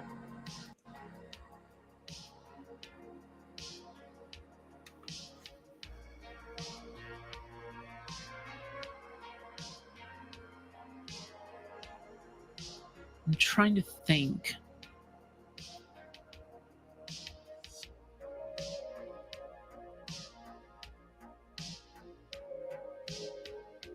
Wait, what question is chat talking about? Are you attracted to children? No. What the fuck? Okay, I thought cool, that great. wasn't- Holy I shit. thought that wasn't the question. Oh my god, that's literally that was what I just said. Oh my Wait, god. I thought that wasn't. I thought the question was like I thought you guys were talking about like the unprivate video. Let me just ask it. I'm going straight to the video. 3 seconds. Mandra, are you attracted to children? Yes or no? No. Cookie, are you attracted to children? Yes or no? No. Ruby, are you attracted to children? Yes or no? Obviously not. Wes, are you attracted to children? Yes or no? No. So why did crap it take that long to hesitate to answer a question? Yes or no? Because It's not you a think trick you're asking question. Something else. Well, like, no, because you know what? I actually think that just because I have a tendency to sometimes do the same thing, whereas if multiple things are happening at the same time, I might pay attention to one question when you think I'm paying attention to another, or I might still be contemplating the first question when you ask the second question, but I'm not This is why I listening to the love you, second Ruby. question, still This thinking of this the is first why I love you, question. because you will give you. This is why I love you. But I have to argue this one. But at the same time, this is a second interview or a deep conversation about this person sexual orientation or gratification toward a minor or kids. But wait, no, isn't this okay? Hold on. I thought we were This is talking the about second person. lolicon. Yeah, this is lolicon. This is the person that's getting there. This is somebody that's indulging lolicon. People's asking and engaging questions with this said person about their urges, whatever. So right here at this moment, the direct question was asked, and it's a long pause. Is hey, No, are but you? no. I'm sorry. I have to say that you're wrong. And the reason why is because clearly that person was considering a completely different question. Because the reason why when he repeated the question, they went, "What? No." Like it wasn't like they He paused a might have been second time. considering So they jumping clearly weren't. across the table and beating his ass, but The that's virtual See, but table. again, a lot is happening. Like a lot, especially if you do live streaming ever, right? We kind of Yeah. can forget how overwhelming live streams can sometimes be if you don't do them regularly. And there's a lot of questions. The chat's coming at you. The person is coming at you, asking you questions. Plus, you have your own agenda of things you want to get out there. There might be other things going on inside your house. There's a lot of things happening all at once. So I can see how, again, when the person was re-asked the question, it was almost shock. Like, no. What? Okay, so No. let me. Okay, just So, just for argument's sake. Okay, we're gonna play. All right, I'll play the card just for argument's sake, since you're saying a lot of things coming on. So I asked the panel. That's one element, right? I'm hosting. I'm asking myself. There's nobody in my house. I'm good, right? This is nobody in this person's house. This person lit in a room all the time. Controller, Cheetos. If this was a fat person, it'd make so much sense, but it's not. So now let me ask the chat now, since the chat always come at me too. Chat, yes or no? Are you attracted to a child, a minor? Yes or no? Let's see what the chat says. No, can we watch One. the actual clip and just see exactly, because that clip only shows us a bunch of silence. Where was the question? I want to hear the question. Okay.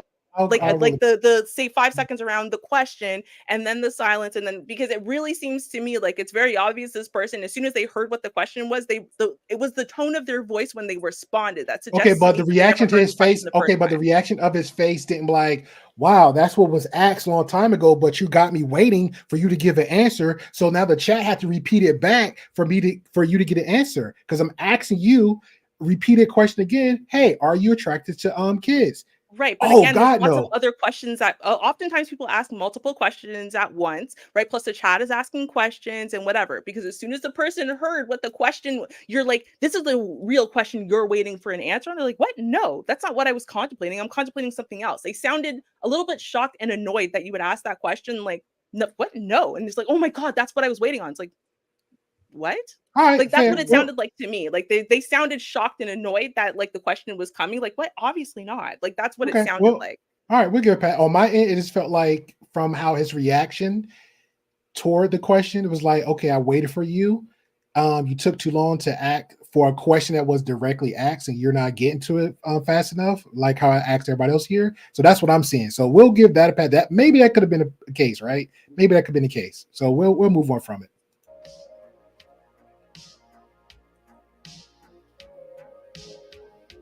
Wait, what question is chat talking about? Are you attracted to children? No. What the fuck? Okay, I thought cool, that great, wasn't- holy I shit. thought that wasn't the question. Oh my god, that's literally that was what I just said. Oh my Wait, I god. thought that wasn't. I thought the question was like I thought you guys were talking about like the private video thing.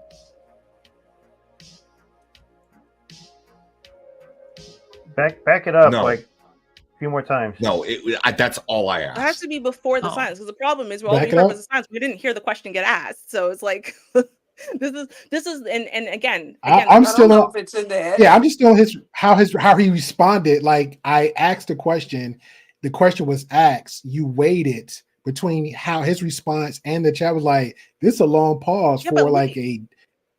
Right, and the person went, "Wait, what question are they even talking about?"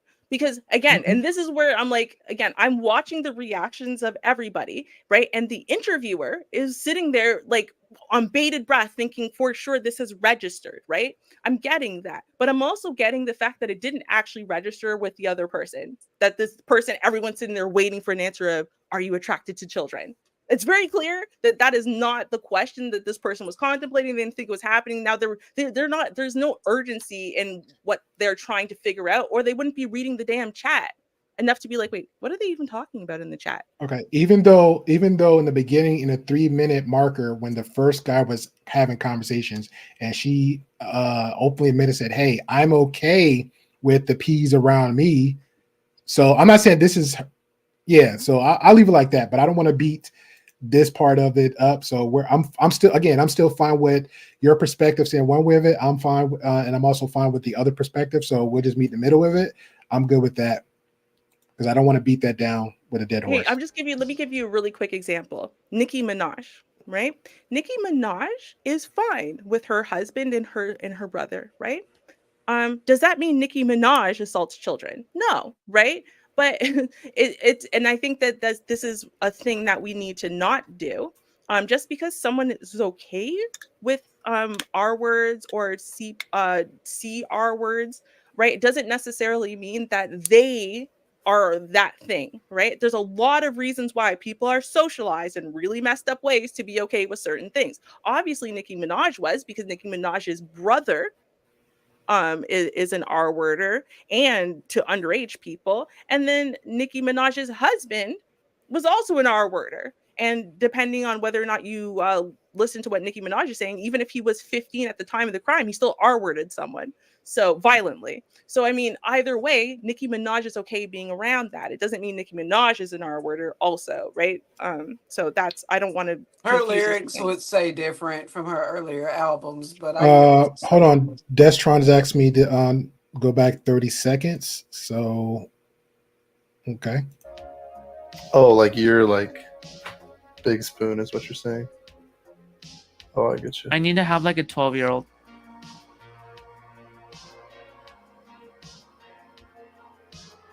What? What? Okay. That's so crazy that you said that. She wants a little 10-year-old girl. What the fuck? Is this like known or something? They say that lolicon is the only thing why did they preventing cut them from going out and raping kids. If that really is the case, I say we should allow these guys to go and acquire their lolicon. You're not attracted to children, right? Okay, there you go. Thank you, Destron. He asked. He Right. just asked. Okay. Right, but All right, what I just wanted happened right before that? Nothing. No, it was actually just to get the context of this. That's where we're harping on this one right No, here. but that's what I said. What I said was something asked right before because I can understand. Yes, what and this happened was it right before. here. Yeah, that was the whole point. This was it right here, Right. just to get that out the way. Yeah, he did ask her, and Of here's the course he long pause. asked. The question was Right. asked. Right, of course he asked. That wasn't what I said. What I said was a lot is happening in live streams. People are talking in the chat. Plus, interviewers are often asking you multiple questions at once. Sometimes you're thinking about a question you were asked, you haven't answered yet, and the interviewer's moving on. But you're not really paying attention to that because you also have an agenda. You want to answer this, you're answering people in the chat, etc. That's why I'm like, did that person actually hear your question? And is that person contemplating your Okay, question? so I got the that. I'm no, sorry. I'm pushing back on now. It's a one-on-one conversation. She's not hearing. They're not hearing things from the chat. It was just a really long pause, and the dude's like, "Hey, what question are they talking about?" He was playing it off. He realized he had waited too long and said, "Okay, what do I do now? Oh, well, I'm just gonna pretend that I didn't know what they're talking about." But then he overplayed it by saying, "I thought we were talking about this different question." Well, then why didn't Maybe you that answer question this was just different question? asked. And that was my question. I wanted to hear the context around the question. Obviously, the question was asked. We just watched you it. need I knew that. context I to want to know what ask. happened right before that.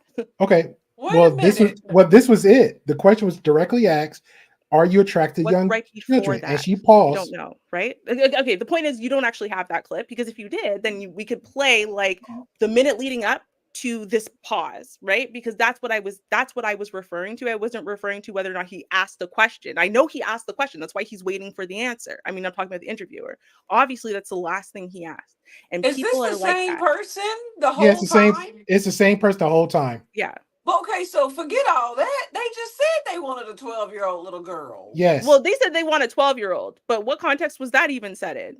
That was a weird thing to You say. need It's like context something for about a that? big spoon, and then I want a 12-year-old, and then they just cut it off. And I'm like, wait, you didn't follow up on that, sir? You didn't say, what do you mean you want a They need to be 12-year-old? wrapped around a 12-year-old little girl. Pretty, I like them. Literally gave the type. So I'm trying to figure out how you're not attracted to children. That's Or what was I'm she talking saying. about Where's the rest of that lolicon? context? I want to hear the rest of that because to me, that's pretty damning, right? When someone says something like, I want a 12-year-old, and we're just gonna cut it off there. Wait. And All then right, you fair. jump over and they're like, are you attracted to children? Pause, pause, All right. pause. Well, again, it's 3 minutes. Again, it's over 3 hours of one person showing everything from one person. We got a lot to go through, but I will look for the context for that conversation and this one for Ruby, and I will put that in the link below also. Thank you. You're I would welcome. appreciate that. But just for me personally. That's us.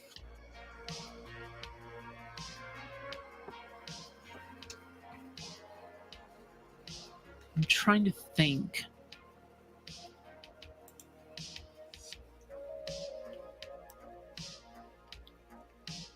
About what? Wait, what question is chat talking about? Are you attracted to children? No. What the fuck? Okay, I thought cool, that great. wasn't- Holy I shit. thought that wasn't the question. Oh my god, that's literally that was what I just said. Oh my Wait, god. I thought that wasn't. I thought the question was like I thought you guys were talking about like the unprivate video thing.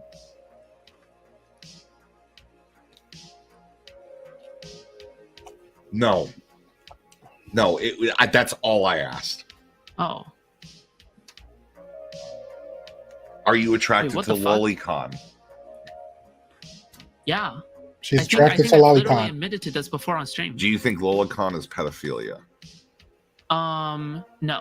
Do you It's seek still out probably strongly lolicon correlated. regularly to masturbate? Yeah, these, Like I would yeah, say there you go. probably out of my like So top you just five, like do you Hold on. seek out loli? Is I like would what say I'm asking. I would say probably out of my top 5 or top 6 or whatever the fuck, right? For kinks or fetishes or whatever. Is like, do you mean like the it aesthetic or is- just like the kids? Probably it's definitely the power difference. It is more of the power difference more than anything else. Like it's probably only the power difference. The power difference. How you wrap yourself around a cartoon? Wait, do you seek out lolicon Oh. specifically, or are you seeking send out you a something that link. has the Hold on. aesthetics of lolicon? What's that? How do you wrap yourself around a cartoon? Because in the I'm gonna send you earlier a link. clip, You can. They do. People have married cartoons, and they have. Yep, I Yeah, will send. I there's a will lot of send you the link. kinks. There's a lot of kinks and fetishes. I remember that it was a video or show where people was fully, yeah. But thank you. They was adults, so nothing said that. no, I said dolls. Are they using dolls? No, they had like a full cosplay, like makeup. Like one was like dressed up like a straight animal. One was dressed like something else. But these are Fuzzies. adults. But yeah. But these was adults engaging with adults though. These wasn't adults. Yeah, that too. X-ray, BDSM, all that stuff. That's what I'm But these talking wasn't about. adults engaging with children. So I'm fine with adults doing whatever they want. But again, for me personally, But they were any engaging with children dressed like correct. They children. I mean, they adults wasn't. No. dressing. Yeah, I'm So saying for hold the on, let me tell you what I was talking about, and I just put the link in the chat. Okay, so fictosexual are people. Probably this is what this person identifies as a fictosexual. These are people who fall in love with and develop sexual attractions to cartoon characters. Okay, now the problem is a lot of the cartoon characters in Japanese anime and K-pop and stuff like that are children. Right, as in they are labeled as children. The age of this character is 14 or 16. Right, and so when these adult males who might have been married but were unsuccessful in their marriages and so on and so forth, they then become obsessed with these characters and then they fall in love with them. And then you have a guy like this who falls in love and marries his fictosexual. And what he did, so to be able to have conversations with his fictosexual, he got a hologram of her. So he has a hologram bride. Right. And so the hologram is really small, but in order for him to be able to take her around, he got a doll. Right, so it is a sex, in essence it's a sex doll, right, but it's a living doll that's as big as a woman would be. And he brings her around with him to like restaurants and stuff like that. He's dating his wife, and then he has conversations with the hologram to have conversations with his wife. So how do you spoon with a hologram? Well, you can't. That's why you got the doll, right? And all of these are the same person to him, right? So he is technically married to a 16-year-old cartoon, and that's where now the morality of, well, this is not a real person, right? This isn't, the character doesn't exist in real life. This is a cartoon and they've put an age on the cartoon, right? But this is not a real person. So is it pedophilia? Is it a crime? It's not a crime because it's just a cartoon, right? There is no human being being touched or assaulted in any way and whatever. But then you have to come down to, well, but why 16-year-old? Why 14-year-old? The problem is there's not a lot of non-teenagers and non-children in these types of animes and stuff. They tend to surround themselves around children and teenagers. So who's the biggest person who's at fault here? These people who are watching and falling in love with the characters and sexualizing them, or is it the people who are writing all these characters in really adult situations when the characters, they know the character's 14 or 15 or 16? Why don't You they know what's write crazy? adults in adult situations? You know what's They crazy? should be I'm called gonna stick to what. loophole sexuals. Yeah, because I'm with. It was something Mandrill said earlier. He said, it's only a matter of time. So if this guy, like this, most people that says, hey, you know what? Let me get another option. But again, the image and the mindset is young child age inappropriate. This is all I can get. But in my mind, I'm like, the moment the opportunity, another one, a physical flesh being, young child, underage minor can come along, I think that person or those type of individuals will reach out for that. Yeah. So that's what I see. What? A hologram can't choke the chicken. It's got holes though. That'd be the doll it is. Jesus Christ. He's very satisfied, very happily married man. You just read the article. It's No, very, I remember the guy. Superficial. That's superficial. At a certain point, there has to be some sort of mental realization, like, Lord. hey, none of this is real, and I want something real, and then it becomes harder to try and find something real. Yeah. He had a wife. Right. She left him. He couldn't control the wife leaving him, but he can control whether or not his hologram wife ever. But isn't that more a MGTOW level? Because that's like MGTOW. No, that's it. I mean, I think everybody looks at that and says that is just weird. Everybody equally determined that is disgusting and weird. Have you heard of flying turd? Yeah, flying turd monkey. Because he has like, because again, okay, because I don't want to conflate the two.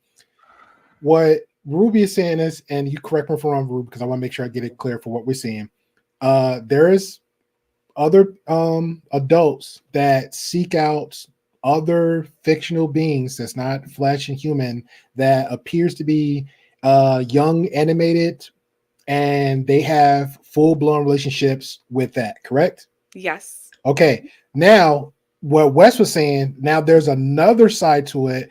If you haven't heard of him or you've seen him, he considers himself as MGTOW, where he actually have an adult female robot. He has a full-blown relationship with that. Mhm. Now, again, I'm fine with an adult dealing with another adult, whether it's a drawing on a paper, a magazine, even a robot. What I can't wrap my mind around is just a fixation on children. That's where the disconnect is for me.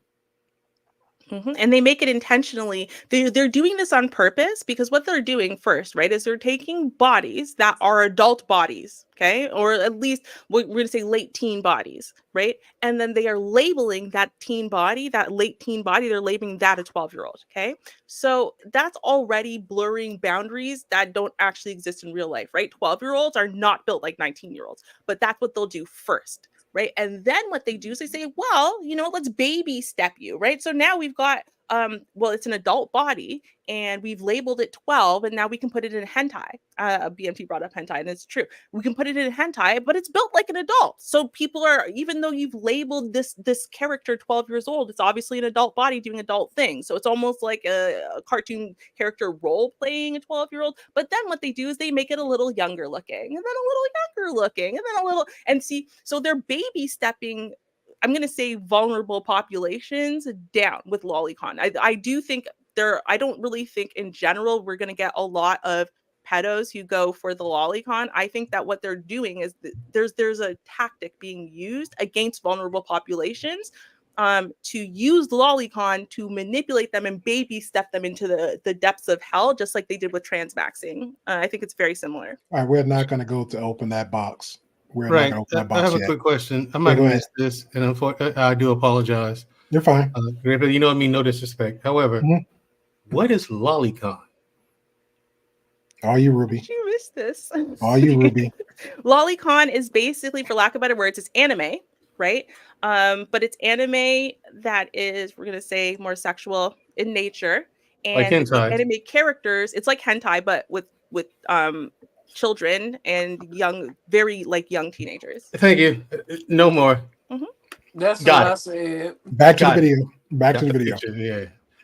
All right. So now where we at right now, and it's for the viewers and Adrell, the same person that we're reviewing, this gentleman asked her the first time, "Hey, are you attracted to kids?" She paused, a dramatic pause, didn't say anything. He's waiting, and her response is, "Hey, what was the question?" He said, "Are you attracted to children?" Then she responds immediately, "Oh, God, no, God, no." And that's where we're at right now. But just for argument's sake, just before this clip, she did state and quote, I like 12-year-old kids. No, she just said 12-year-old. 12-year-olds. And then it stops. I think that's a kid. We'll keep watching the video. Little girl. I wouldn't search up specifically lolicon because that makes me feel guilty. But I'm saying I don't know. Just generally, you don't know how to communicate. That's why you're trying to get wait. In that specific example, because I feel like this whole thing, it's like you're like, okay, so it's a dominance thing and an aesthetics thing. If you're into the aesthetics, that's way different than being into lolicon. Yeah, you know what I mean? Wait, but I do jerk off to lolicon. What the fuck? Yeah, but do you jerk off to? Oh my god, I fucking can't stand you. Hold on. You said, "Are you a pedophile?" I said no. Yep. Yeah. Then I just ask, do you seek out LoLi to jerk off to LoLi? Yes, but it's I say it's and strongly specifically LoLi. I said lolicon is pretty pedo adjacent. No, yes, it is absolutely pedo adjacent. Yeah, absolutely. And it's I am more than happy to. Oh, okay, now I'm triggered. Now you see the BS I'm talking about. She was like up admitting and denying it, and then Yeah, then we're backtracking, and now here we are. It's like, yeah, I have. Yeah, oh, okay, I'm cool with it. Yeah, it's good. I just want to point that out because that's just, But And pedo, my thing is, if you can admit what's that up, it's adjacent? pedo adjacent, why are you that close to it? Because they baby. See, she didn't have to. What did she say? She said, I don't search for the term lolicon. It makes me feel bad. You don't. But she jerks off to the No. material. That's not my point. Hold on. That's not my point. My point is when I said they baby step them down into the pits of hell, you don't have to search lolicon for you to find the lolicon. Okay, you actually don't, and that is the problem. Is you could be just, you know what, you're really turned on right now. You really want to get off. You're just looking for a little hentai or whatever, and it's getting presented to you, even though you didn't look for it, right? And so this is the problem that we have. Whereas, why is lolicon available? Why is it being pushed into, as weird as it sounds, okay. mainstream But porn specifically, channels? this person, she said it was her top 5, and this is something she seeks out. But she said she doesn't. She said she does not search the term lolicon. This is the problem. You don't have to search the term lolicon. So she's searching the term probably power dynamic. You could search any other term. The point is, if you don't search the term lolicon and it's giving you lolicon anyway, do you not see where that could be a problem, especially to more vulnerable populations? But we just gave like a whole list of like, well, examples of lolicon is just like hentai. So young girls underage look in a certain way. This is something she said, I quote, I seek out my top 5. So I'm scared to ask what's her top 4. And Ruby, I understand what you mean by vulnerable. Well, I do understand what you mean by that. Okay, it'll be false for me to say I don't understand what you mean by vulnerable populations. But however, my thing is, I don't think that they're vulnerable. I wouldn't categorize them that way as a member of members of vulnerable population. I wouldn't categorize them that way. I do have a bleeding heart. For those who actually know me, they know that I do actually have a bleeding heart for people. I want people to be better, especially people I know. Now these people I don't know, but I still want them to be better. However, if you fallen that deep into a hole, there's no coming back from that. There's some things you can do with me where there's no coming back with it. I don't care how many turkeys you give out on Thanksgiving. I don't care if you cure cancer. I don't care if you cure AIDS. Death. Okay. Give me your patent and your schematics. I'll go give that to the Surgeon General. You got to go though. And messing with kids is one of them. I don't think they're vulnerable. I think they're just fucking stupid. You know what I'm saying? I mean, some people are too dumb to be here. Yeah, stupid people are vulnerable because no, they're not vulnerable. They're just dumb. Yeah, dumb. Because a lot of people know better, Ruby. They know better, but they do it anyway. That's what I mean by they're stupid. Anyway. Yeah, like this situation, they clearly know that they're not supposed to be doing it. So but why? It's not illegal. Huh? It's not illegal. No one's getting hurt. There's no humans involved, right? Because they know socially, they know that they know the thin line that they're on. They know what it actually is. They're not wanting to openly admit to everyone what they are. That's why they're walking that thin line, because they don't want to. They don't want to, raise the veil. But it's very clear that this person knows exactly what they're talking about. With the weird thing, like pledging themselves to the lolicon, but also trying to say, yeah, I don't necessarily look for it. I feel a little guilty. Why do you feel guilty? Why should you feel guilty about it? Right. Oh, because it's deviance and it's encouraging people to act out things that can never be possible, and creating this perversion that when they do try to act out on it, when they really do get that urge that they cannot quench, they're going to go out and do something very disgusting. And they do it anyway. She just admitted to doing it anyway. Top 5. She up to the material that's at lolicon. I'm like, wait, you're doing it anyway. They don't look for lolicon. They look for hentai, and then they go through the hentai until they find the correct storyline, and they're like, oh, I know what this storyline is. I know that girl, this main character, is 10. I know this main character. This is the problem. And again, this is what I come down to. You know what? There's a difference between someone who's you're already poisoned. But the point is you got poisoned, right? A lot of people think of these lolicon people as the same as pedo, and they're not, because pedos look for they're not looking for hentai. I'm sorry, they're just not, right? So that's what I'm saying. I'm saying the problem is that once you're poisoned, you're poisoned for life. That's it. You can't stop this train. I don't think Are you saying that lolicon is a intentional stepping stone yes, I think to it's something real? intentionally made, intentionally created stepping stone, and they are Thank you, intentionally Wes, for the funneling clarification. people towards it. Yes, Yeah. absolutely. There was a show on Netflix several years ago. I caught my kids watching. It was in the children's section. It was called Flowering Heart. It's actually a Korean show. Oh, you girls know about it? Mm-hmm. I do. What is that? I've never heard of it. Well, why do you want to watch it? I don't. I'm just letting you know. I mean, yes. I hear the girls say, and then you like, well, you girls heard of it? They're like, So this is the premise of I'm the just saying, show. me, I don't know what that is. So the premise of the show, it revolved around a group of like a class of girls that were like 8 years old, and a couple of them got these superpowers. The superpowers is that they would turn into like a 19-year-old girl. What? A voluptuous 19-year-old girl, and as a voluptuous 19-year-old girl, they would go talk to these 8-year-old girls and teach them how to be more sexual and and how to develop in a sexual nature. Like one was giving a chubby girl a lesson about jogging home from school every day so that she can be skinny and pretty. And I told my kids, you don't ever watch this again. I emailed Netflix. I emailed Netflix. I went to IMDb and put in there like, hey, this is a groomer show. This is disgusting. Who looks at these things before they actually put it on? Is there any screening process whatsoever? Netflix has eventually gotten rid of it because enough parents got onto them about it. But it's that to the untrained mind, to the parent that's not watching their children, they're going to say, "Oh, it's one of those. It's a children's anime show about kids in school." Okay, and completely ignore it. And then to the untrained mind that looks at it and just is not looking for these cues, saying, "Oh, they turn into teenagers and they try to grow up." Okay, I don't know. 1 second. How else the gate happened? Same shit, right? 1 second, please. I haven't got this in a minute, so I just want to make sure I give a special thank you. Thank you to Leslie, aka Peace Love. She sent a $20 cash app right on time too, because that's going straight to StreamYard. Everything goes right back. I promise you, everything goes right back to the bank, right back to it. So thank you StreamYard. Thank you, Great Pill. You're welcome, StreamYard. Okay, there you go. Thank you, Leslie. Appreciate you. All right, so let's get back to the conversation in the video.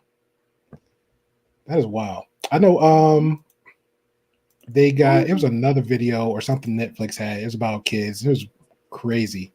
So crazy. Call it drawn child pornography. It is literally child pornography. Before we dive into this, we need to get a few terms and myths cleared up. LoLi hentai, or lolicon hentai, is a subgenre of anime and manga pornography that graphically details the sexualization of little girls, most commonly depicting them in sexual relationships with adults, and sometimes also depicting them in sexual relationships with demons and otherworldly beasts. LoLi is short for Lolita, named after the Vladimir Nabokov novel Lolita that tells the story of Humbert, a man who is sexually obsessed with little girls from the age of 9 to 14, whom he describes as nymphets, and his subsequent kidnapping and sexual abuse of a 12-year-old girl named Dolores, whom he calls Lolita. The term loli began to be used to describe the sexualization of youthful shoujo girls in hentai back in the 1970s, and the loli subgenre of hentai boomed in popularity in the 1980s. The term lolicon is a portmanteau of Lolita and complex, shortened to lolicom, and, over time, phonetically popularized as lolicon.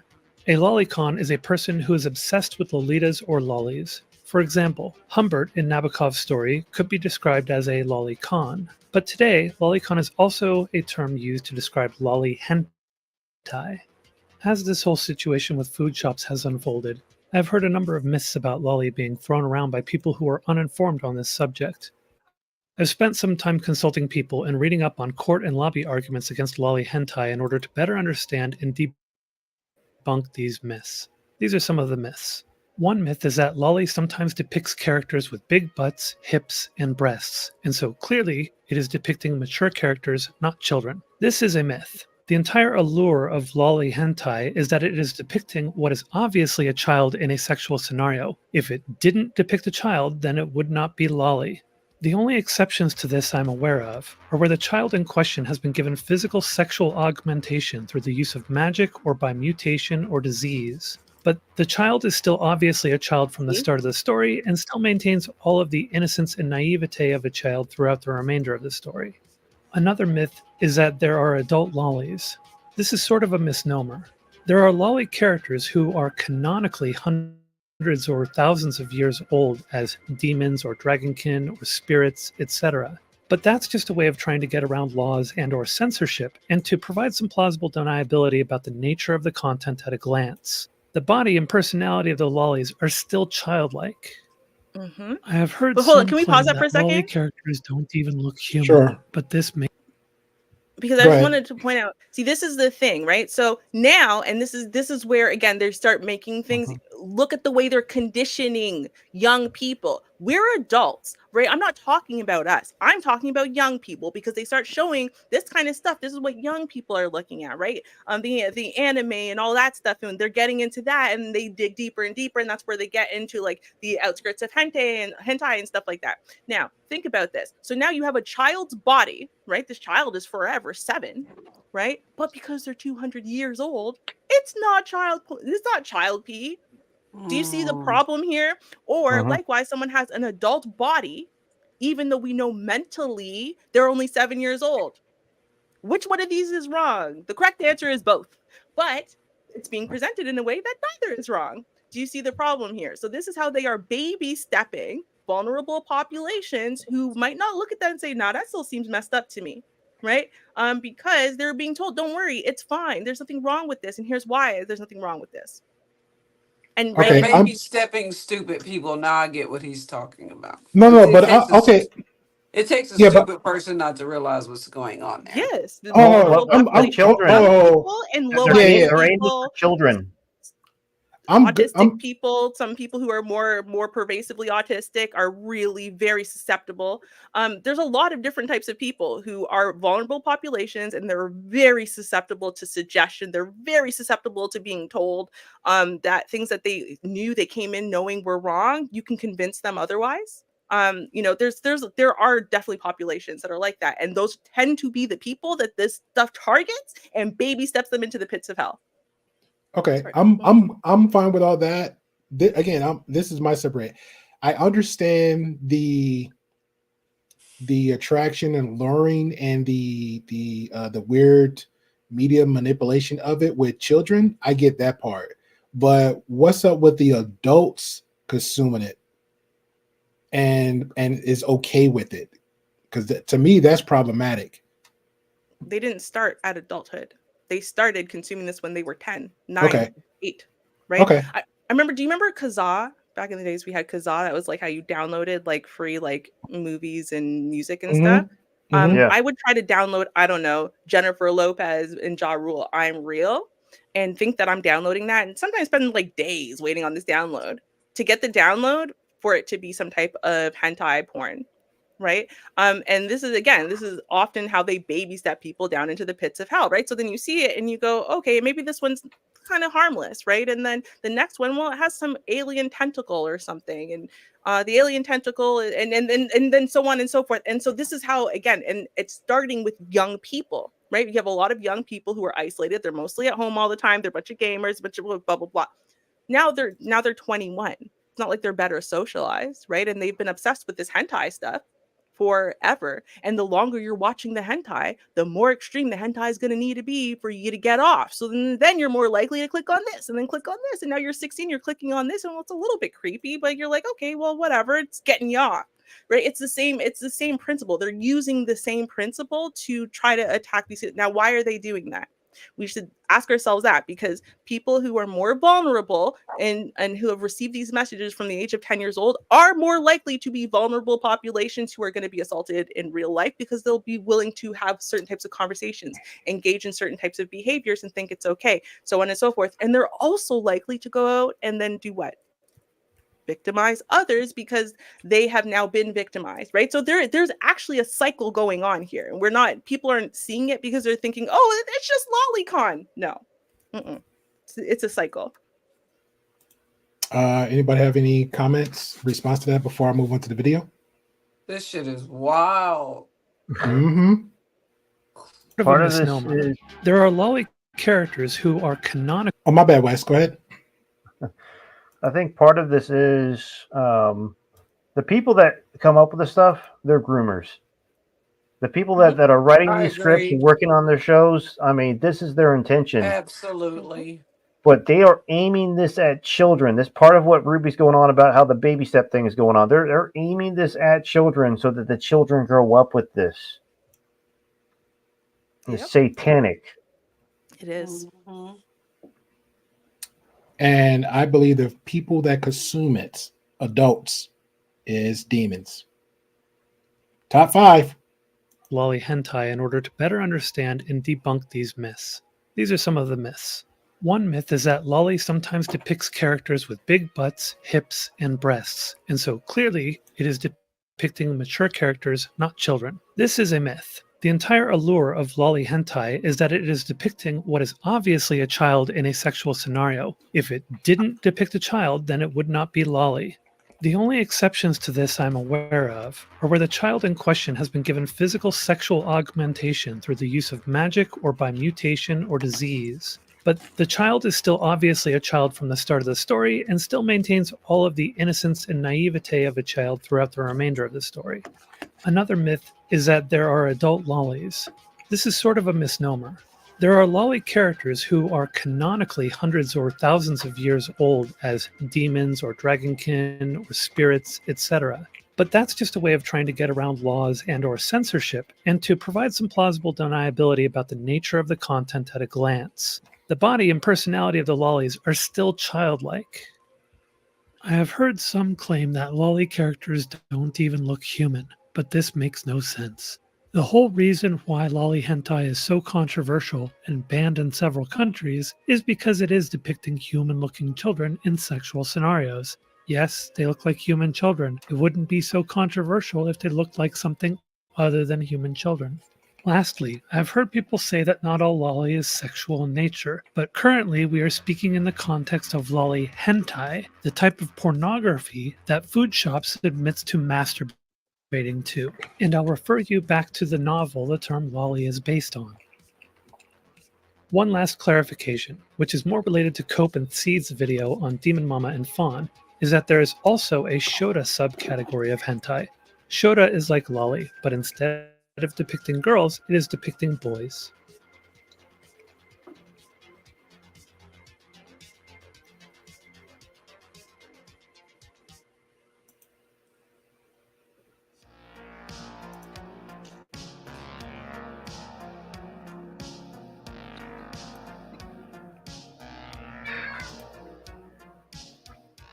All right, Puka, come on. Come on.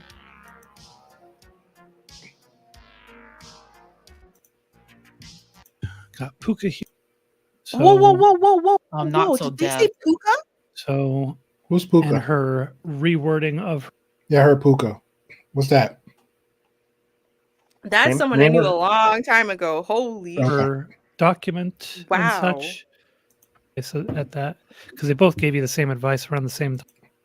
I started re-engaging just because I felt like I had so much to say that I felt like I was missing out. And yeah, I just couldn't help myself, I guess. Just mainly because I keep hearing about how people have opinions, and I don't know. I sort of want to contribute my own opinion to it. You know, people are always going to have their opinions about it, and they're not always going to align with your position. Yeah, I know that. So like, but, when does it end then? When do you stop engaging with it and decide to move on? I guess it's to moderate it, right? It's not to bring my opinions so far to the point where it becomes unhealthy, but it's not to contribute so little to the point where I feel useless to the discourse. So it's somewhere in between, I think. Because otherwise, because I think that when I feel useless, it also feels bad. But when I feel like I'm overextending, it also feels bad. So either way, I feel bad. So I don't want to feel bad. So I have to get to the middle somehow. Right? Are you aware that you may never find that middle? I'm aware of that, but it's also that to some extent I know that it's a guaranteed feel bad if I do some little bit of it or some like large degree of it. But at least to some extent I have to do something. Yeah. And I am listening to everyone's advice in the background. There's a lot of people giving me feedback and advice. And no, not just from other content creators, but from friends and people who genuinely care about me as well.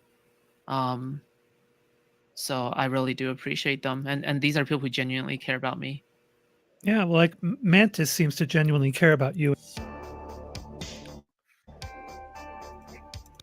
A month after this conversation, Food Shops confided in me that she didn't trust Mantis and that and that she felt Mantis was toying with and manipulating her and baiting her into more drama.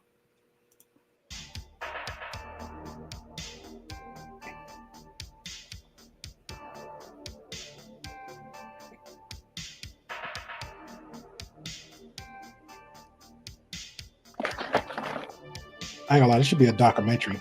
When she was in Tom's VC yesterday, Well, the it's like community 4 hours. VC Damn, when that there you is. briefly popped into. Yeah, we ain't going through all this. And she was spending a lot of time fighting with everybody there. It was basically her against everybody. And I was asking her, like, why are you doing this? Why are you fighting with all these viewers, not even with content creators?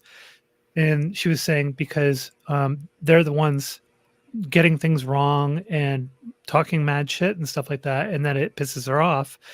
And I was telling her, but the problem is that like you're not going to move them. They're not going to be moved on it. It's unlikely anyway. This is like a one-to-many problem that you just can't manage on your own. The people that you want to move on this are going to be other content creators. And she said that she didn't want to talk to other content creators, that her fight was more with the viewers and the chatters. And I was saying, but like at some point, don't you think that because she was saying that from her thought was that you are struggling with disconnecting from it and distancing yourself from it. And I was telling her, isn't there at some point where food shops should go and be the one doing the responsible thing and ceasing to engage with it and moving on? And she said, yeah, sure, but she doesn't have like that rapport with you to kind of win that over, that concept over with you. So I told her at that point, I was like, well, I'll bring it up with food shops when I start my conversation with her. Because that's the kind of stuff that's going on. There's a whole bunch of people riled up about it. There's lots of bloodthirsty viewers who are not going to be very charitable. There's several people in the sphere who are not going to be charitable. Well, the way I sort of look at it is that since it is such an active topic right now in our side of Twitch poll, right? I feel like if I don't engage with it, it's just going to be brought up over and over again. And if I even if I try to ignore it, it's just going to be really, really hard to ignore. Well, if you engage with it, it's guaranteed to come up over and over again. Well, yeah, but like even if I don't engage with it, it seems like it's happening anyway, right? Nah, it'll die. The memory, something? the drama memory of. Pause. Anytime you like. First of all, fuck her feelings. Okay, why? How is this person able to flip this into being victimized? That's what I feel like is happening in this interview. No, And it Cookie, you're just wrong. You're wrong, Cookie. See, she is the victim here. Okay, she's the absolutely victim. driving me crazy right She is the now. victim here. You're bullying her. You're doing it right now, even though she's not here. You're talking about her. You're bullying Oh her, and it needs to stop. Okay. Why are you so problematic, Mandrell? I don't Why? know. I don't know. I want to see what Cookie would do with it. Cookie's absolutely right. Because it's here, like, kind of making my blood boil a little bit listening to her this bullshit. Pardon my French. Woo! This But well it, earned. it, I just needed a I agree with second Cookie. to I mean, like, say, here's the victim talk. You know what I'm like, saying? I'm what like, do you want us to do? And then on top of that, you arguing with viewers. right. Yeah. Right. Why? Grey Pill has You're to not tell gonna me change to their read the chat. mind. They think you weird. Grey Pill has literally had to tell me, Mandrell, read the chat. You're a streamer. You don't count. Right, I'm but the thing is, even if I'm on his platform or another platform, he is sending me messages. Mandrell, look at the chat. Oh, okay, thanks. You know what I mean? I paid no attention and I just stay in the conversation. You know what I mean? That's because you're a streamer. You ever brought someone up on your stream that is not a streamer? They cannot look away from the chat. Like they think they have to. Once they figure out the chat is there, they're don't like constantly those responding people. to it. I Like don't like those people. screw them people. Yeah, I mean, Right? You have to I've learn never that the been chat doesn't count. No offense. to Before I y'all. was Thank a you streamer, for watching. Ruby, I never paid attention to it. I really didn't. I just kind of stayed in the conversation. I just paid attention to what was going on, and I didn't know what people in the chat was saying. You know what I mean? But people have care. important things to say, and then great. Like I said, there's been times where Great Bill has sent me, Andrell, read the chat. Oh, okay. And I'm sitting here like, oh, okay. Let me see here now. What I missed? And I'm scrolling up. You know what I'm saying, to see what I missed. Like, that's a good way to get distracted. Now, it's an easy out for that person. Well, the chat was saying this, the chat was saying that, but aren't you on the panel having a conversation? Yeah. Well, why aren't you focused there? But it's like Cookie said, it's well, I don't trust stop it. It's like, ma'am, like I know no sympathy. Victim. I would be the viewer that would probably be distracting her from the interview because I You know have what's the so crazy many part? questions. I do too. And you know what's the crazy part is, Cookie? And this is my thing, right? Because I used to like ponder for a moment, and people were just like, "Why this person do this? Why this person do that?" And I'm like, you can't really answer those type of questions. It is what it is. But with this one, it's like, you know that you have a obsession with Lolicon. You know that you dive into Lolicon. Top 5. You know all this. But yet you decide for some unknown reason to say, you know what? This is something for me. Now let me put it on the World Wide Web. Let me discuss it. Let me and because this is not even on here. I don't think it is on here yet. Because it was another content creator was reviewing this, and a lot of the just the first 5 minutes, I was just mind blown. But there's also this person actually made a manifesto to explain all of this, and I'm listening to all this right here. This to me, this like you're giving your explanation here, but the bigger question is for me. Well, it's not even really a question. I'm more like the Trump supporters. Thank you for letting me know who you are, so I know how to navigate and steer away from you. Also, thank you for exposing yourself with this disgusting behavior, so other people can know who you are too. That's how I see it. That I'm gonna call you disgusting. I have to say something. I have to. Yes. I have to. I Yes. tried Yeah. not to. I did. I really did. But then You've Rude never held back before. What ever in life. Who I know. you trying to fool? Who you I'm trying to fool? capable. We all know this. I think but, that okay. good apology I gave her. But okay, Rude Mudcrab brought up that. So apparently this person has POCD. Okay. So for people who do not know what that is, it's being pedophile OCD, for lack of better words. However, that doesn't mean that you're obsessed with being a pedophile. Describe it. Okay, I'm going to describe it. Okay, so I'm going to give you the clarification difference. So a pedophile, right, is diagnosed as someone who has a lot of extreme and consistent sexual fantasies of children. right? I mean, I think we all know what that definition is. But POCD has nothing to do with that. You're not obsessing over that. So it'll be a person, for example, this is how this type of OCD starts. And people have this type of OCD for harming people also. And they think that they are literally a danger because they're going to murder people. So what happens is they'll be walking by a park and they'll look at the park and they'll smile at the park. And then they'll think to themselves, why did I look at the park? Why was I smiling? Oh my God, did I smile at the kids? Why was I smiling at the kids? Did I have creepy thoughts? Is that me being creepy? Oh my God, wait a minute. Does everyone do this or am I a creep? Holy crap. Does that mean I'm a danger to kids? Maybe I'm a danger. Okay. So it's basically Maybe you need to get them some Prozac or something. I don't know, man. It's a type of OCD. OCD is not normal I pattern. know. behavior, I'm right? familiar with OCD, but this variant of it, as I guess we'll call it, variant of OCD. Yeah, how do you not know if you're looking at kids or not? If you just look at the park and it's smile. the same thing as, so here's the thing. What it is, it's an intense fear. It's an actual fear that something totally normal and mundane you did, like glance at the park and smile at the kids playing, and that brought you a little bit of joy. It's an overwhelming, intense, and irrational fear that will make you into some type of creep, right? Just like the people Roby, who if it's an irrational fear, that's more of a phobia than it's an irrational fear. It's the same thing as when people have the same type of OCD, but it's to harm people. I'm going to murder you. I'm going to stab you. I'm going to kill you. Right? They're not fantasizing about murdering their mother or whatever. What they're fantasizing about, right? They glanced at their mom and they were mad at her, and that was a negative thought. And now they're terrified. They're obsessed with the idea that could mean that they might lose control of their anger. Oh, you're talking about people on that spectrum you was talking about earlier. Well, it's not necessarily being on the spectrum. The Asperger's or whatever. It's a type of OCD, right? So it's like, again, yeah, you're not neurotypical, right? Your brain is misfiring. Your brain is making you obsessed with a fear of something that normal people would have looked at the park, would have just been like, oh, those kids are playing, and that's so cute, and they never would have questioned themselves. Around with a brain like they smoke some bad weed. No, we don't do that, Cookie. We don't do that. Well, for lack of better words, sort of, right? That's what OCDs are, right? That's more like cocaine. Are your brain is firing. I was gonna say cocaine, but I didn't want to. Yeah, that's more like cocaine. Cocaine have you tweaking out like that. Yeah, it's like you know what I'm saying?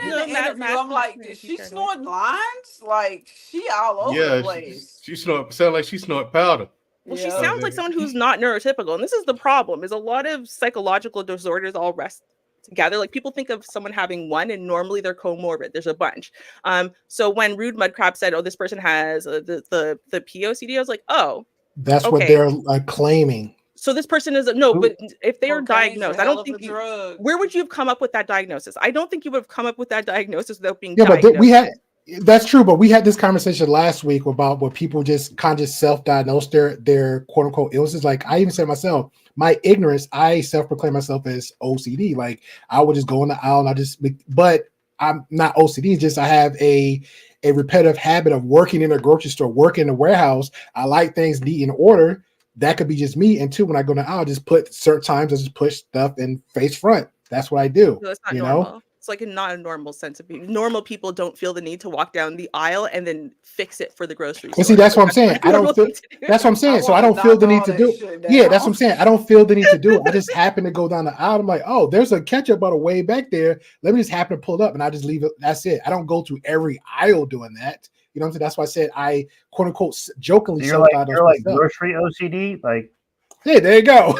I go with that. Yeah. What's the diagnosis for that, Ruby? But the point is not that, because actually a lot of people start identifying things in themselves before they get a professional diagnosis. The whole reason why people go for professional diagnoses is because they're experiencing extreme distress and anxiety, as in this thing that they are experiencing, they are very, very unhappy with, right? So generally, pedophiles get a diagnosis because they hurt a child, right? That's generally what happens, or they trade in CP or something like that, because their fantasies aren't really causing them distress, right? They'd be distressed if you found out because they'll get in trouble, but the fantasy itself not giving them any kind of distress. They're not worried about that at all. They don't think, like, you know what I mean? Whereas in someone who has POCD, they are never endingly afraid of themselves and obsessed with their own thoughts and fears and deeper subconscious thoughts and what's wrong with me and is there even something wrong with me? Is this how it all starts? I don't even know. So they're actually very likely, people who have types of OCD are very likely to seek help because they're under an extreme amount of anxiety right? And it's normally interfering with their functioning. So I'm gonna guess again, because this is not a popular thing. I've never heard anyone bring this up before, like socially on the internet. So I'm guessing this person found out about it because they were diagnosed with it. Now, with that being said, I will say, hold on. So I will say you can argue against it. Obviously, I don't know. But what I'm saying is I'm pretty sure that they were probably diagnosed with this thing. When it's a rare diagnosis, it's very rare that people come up with that on their own. And so with that being said, if that's the case, then you will find people who are obsessed with this type of thing. So whether it's hurting someone in some way, whether that's the P word, or if it's thinking you're going to become a sociopathic serial killer or something like that, and you become obsessed, they start exploring it in really what you would say, again, they're very deranged ways. And you'd be like, oh, this person must be sick, as in they must actually be a sociopath. They must actually want to murder people. But no, they are literally trying to trigger it within themselves to see if I kill an animal like the sociopaths do, will it make me want to then kill my mother? Like they're actually, it's really unhealthy. Obviously, this is not a normal way of functioning, but it is a separate thing from being a pedo, and it does track as far as what this person said. Now, with that being said, I don't know this person. I've never seen anything about them except for what's going on literally on the screen since we've seen. And there's some things they say that aren't in line with that. For example, so being like, because I I'm want a tired- 12-year-old. That's not something that a person with POCD would say, I want a 12-year-old. Like you would be afraid of that thought. That you would hate yourself for that thought. You know what I'm saying? So that would be one thing that would give me So the pause. But person you're describing is kind of like, I don't know if y'all saw the TV show You with Joe. Yeah. Yeah, okay. So, okay. I was just trying to wrap my head around the POCD diagnoses because that sounded like Joe in the series. I don't know if Joe y'all- thinks Joe, I think on one side, Joe thinks he's normal though, right? Like he thinks there's nothing wrong with him and it's everyone else's Joe fault. don't think If these he's women just normal. didn't misbehave, he wouldn't murder them. Joe don't think. the way he I talks, don't. he's He has a always- fear.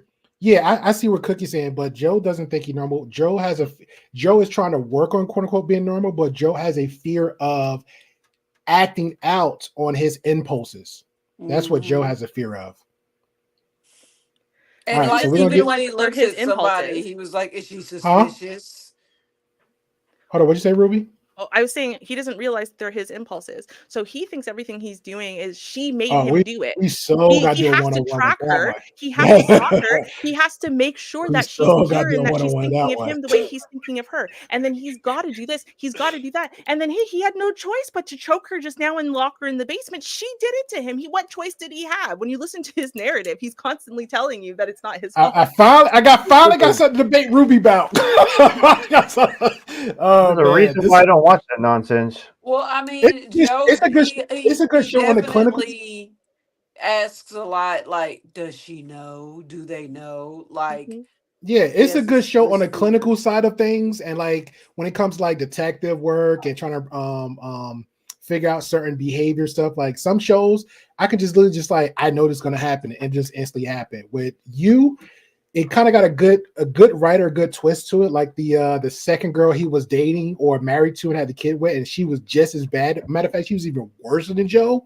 and she outsmarted Joe until he had to like pull up the last Uno reverse card on her. But that's a whole nother story. So yeah, one day, man, you got to chop it up by you. Ruby. We can do that. That's my show, man. Ain't no way. All right, so we're gonna do. Me Yeah, too. so we're gonna do there we final go. thought. Cookie's got to be on that panel. Okay. Okay, that's cool.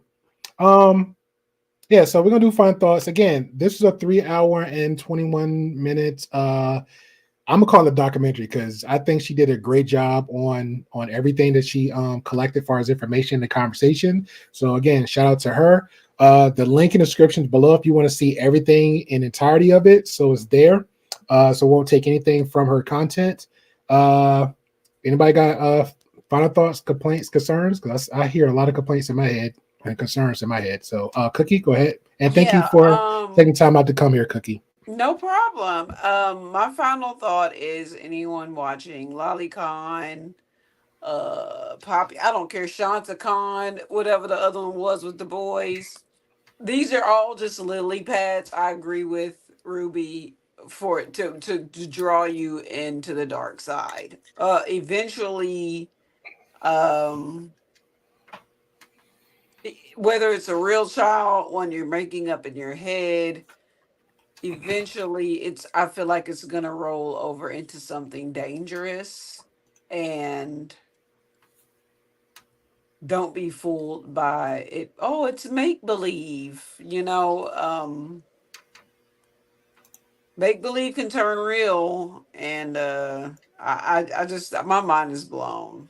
Like, that was very I was not, I'm so sheltered, like, when it comes to my life, and I'm so focused that I absolutely had no idea what that was until you sent me the link. And And that scares me a little bit. it did me too, because like ask Ruby, I kept just like pondering about it, bring it up, trying to figure out how I'm gonna touch this conversation, and then I have to actually give speakeasy because I didn't know this person did the conversation. I was hearing like bits and pieces, and I'm still like, how should I go from this? And a conversation like these, it gotta be a group conversation. It gotta be, because even in like I rarely have real back and forth for Ruby. Mostly be Wes or sometimes Mandrell poking the bear a little bit or actually having real conversations. But I rarely engage with Ruby on this one. And I'm like, are you sure? I got questions. This is what it is, because this is a real conversation. Like we can break all, for me, and it's just for me, we could break down all the nuances and that could be a fair conversation.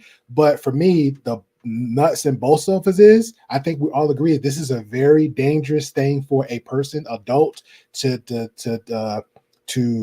digest themselves into, and the way this person is explaining it, and having the conversations with separate different people is very dangerous. I feel like there's something up there that's not wrapped too tight. And I also agree with Ruby and what Wes was saying earlier about the aspect of it where people's literally formulating a plan to reach out in a whole weird TV social media way again, because I think we've been harping on that for like the past month with a lot of stuff we've been conversing about, because everything falls back to media. Yeah, everything falls back to media and TV with the children. Everything keeps coming back to the basis of it. It just keep having its own little weird attachment, putting a nice pretty bait / bow onto something to lure kids in to gravitate, like, oh, this is cool, this is nice, this is pretty, and then next thing you know, you have an adult like,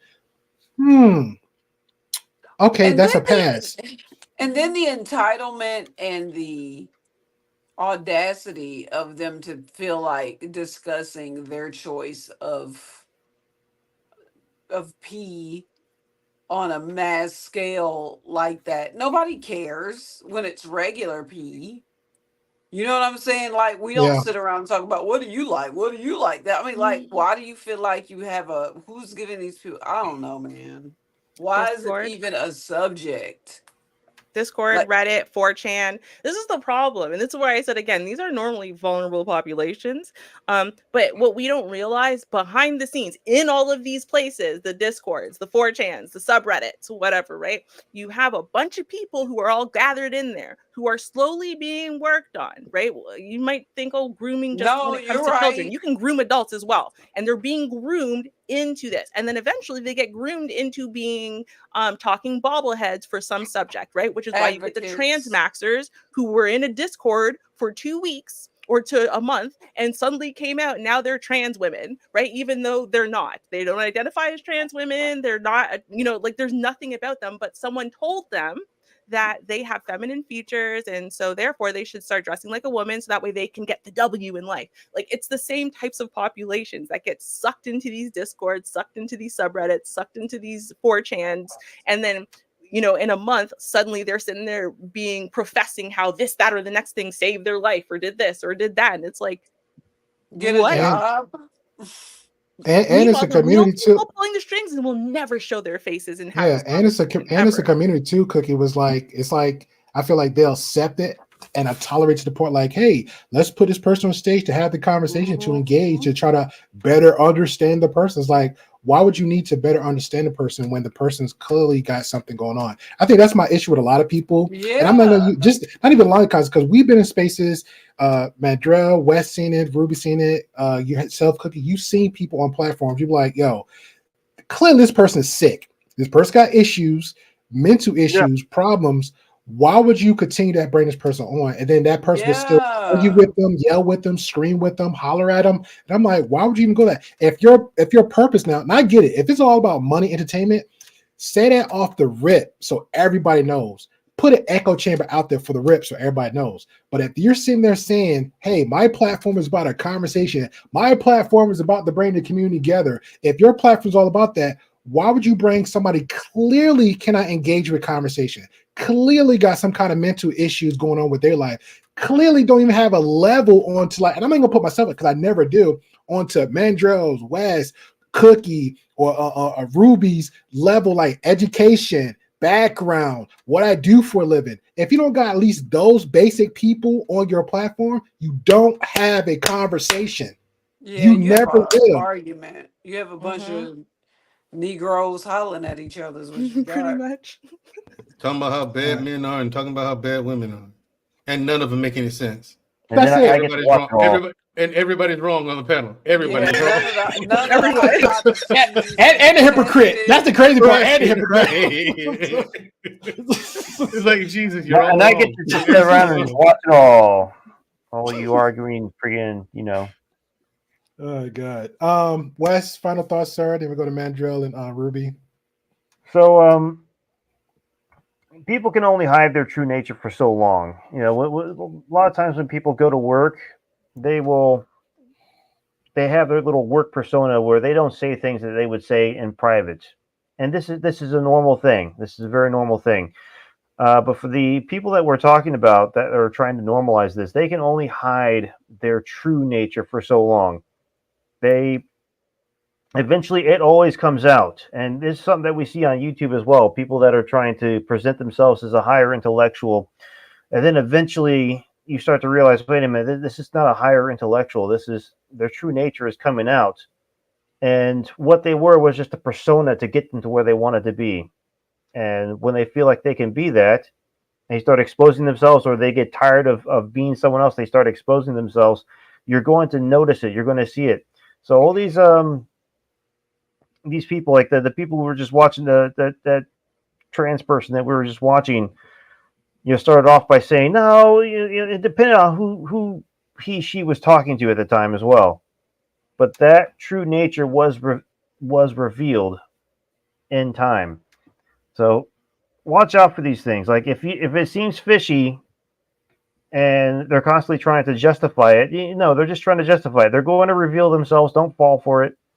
Trust your own instincts when you're watching this stuff. It's very easy to see, well, maybe this isn't really meant for kids, because I mean they seem to be very developed for 11-year-olds. So everyone, I don't think anyone has an excuse to not notice this stuff. I agree. Anything else, Wes? No, that'd be it. That's cool. Cookie, I was like, dang, this is my stream. Y'all doing that now? That's pretty cool. I like that. Thank you. Mandrell, final thoughts, good sir? Yeah, listen, people. I don't want anybody to get the wrong impression of anime. Anime is not what they're talking about. Is a niche within a niche of anime. You have to purposefully go seek out the material they're talking about, like on purpose, and you have to let other people know you want that. Like you're not gonna go out and find it on your own like that. It ain't that available. The stuff for the kids and all that. No, even hentai, you have to purposely go and find that. But that's not taboo. They're like, yeah, I want some hentai. You're like, oh, okay, cool. Here you go. But that's adults and stuff like that. You know what I mean? But anime that's on TV and the stuff you download and stuff you buy, that's harmless. That's for everybody. Some for kids, some for adults. And the only thing that's for adults is the only reason why I say some of it's for adults because of the violence and the maturity in like what they're saying. Like they're talking like grown-ups as opposed to, hi, boys and girls. How are you today? No, they're not talking like that. But regular anime is fine. It's for everybody involved. You know what I'm saying? So don't get the impression that that's what anime is. It's not. Jujutsu Kaisen, One Piece, stuff like that. That's perfectly fine for everybody. Now, this stuff here, man. I mean, for me, kids are strictly hands off. Hands off. There's no excuse. No debate to be had. No conversation. No. N-O.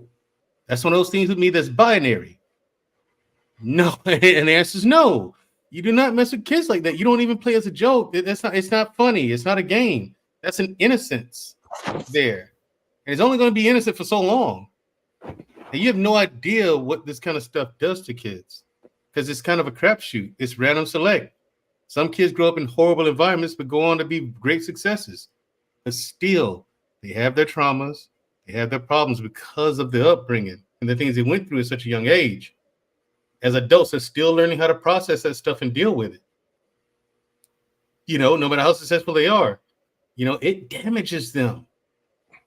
So that's why it's so important that kids are protected under all circumstances. And at all costs. Stay away from children, man. That's messed up. Like Wes said, you can only hide your true nature for so long. Yep. You can only put on a fake face for so long. Some way, somewhere, somehow, something's gonna slip.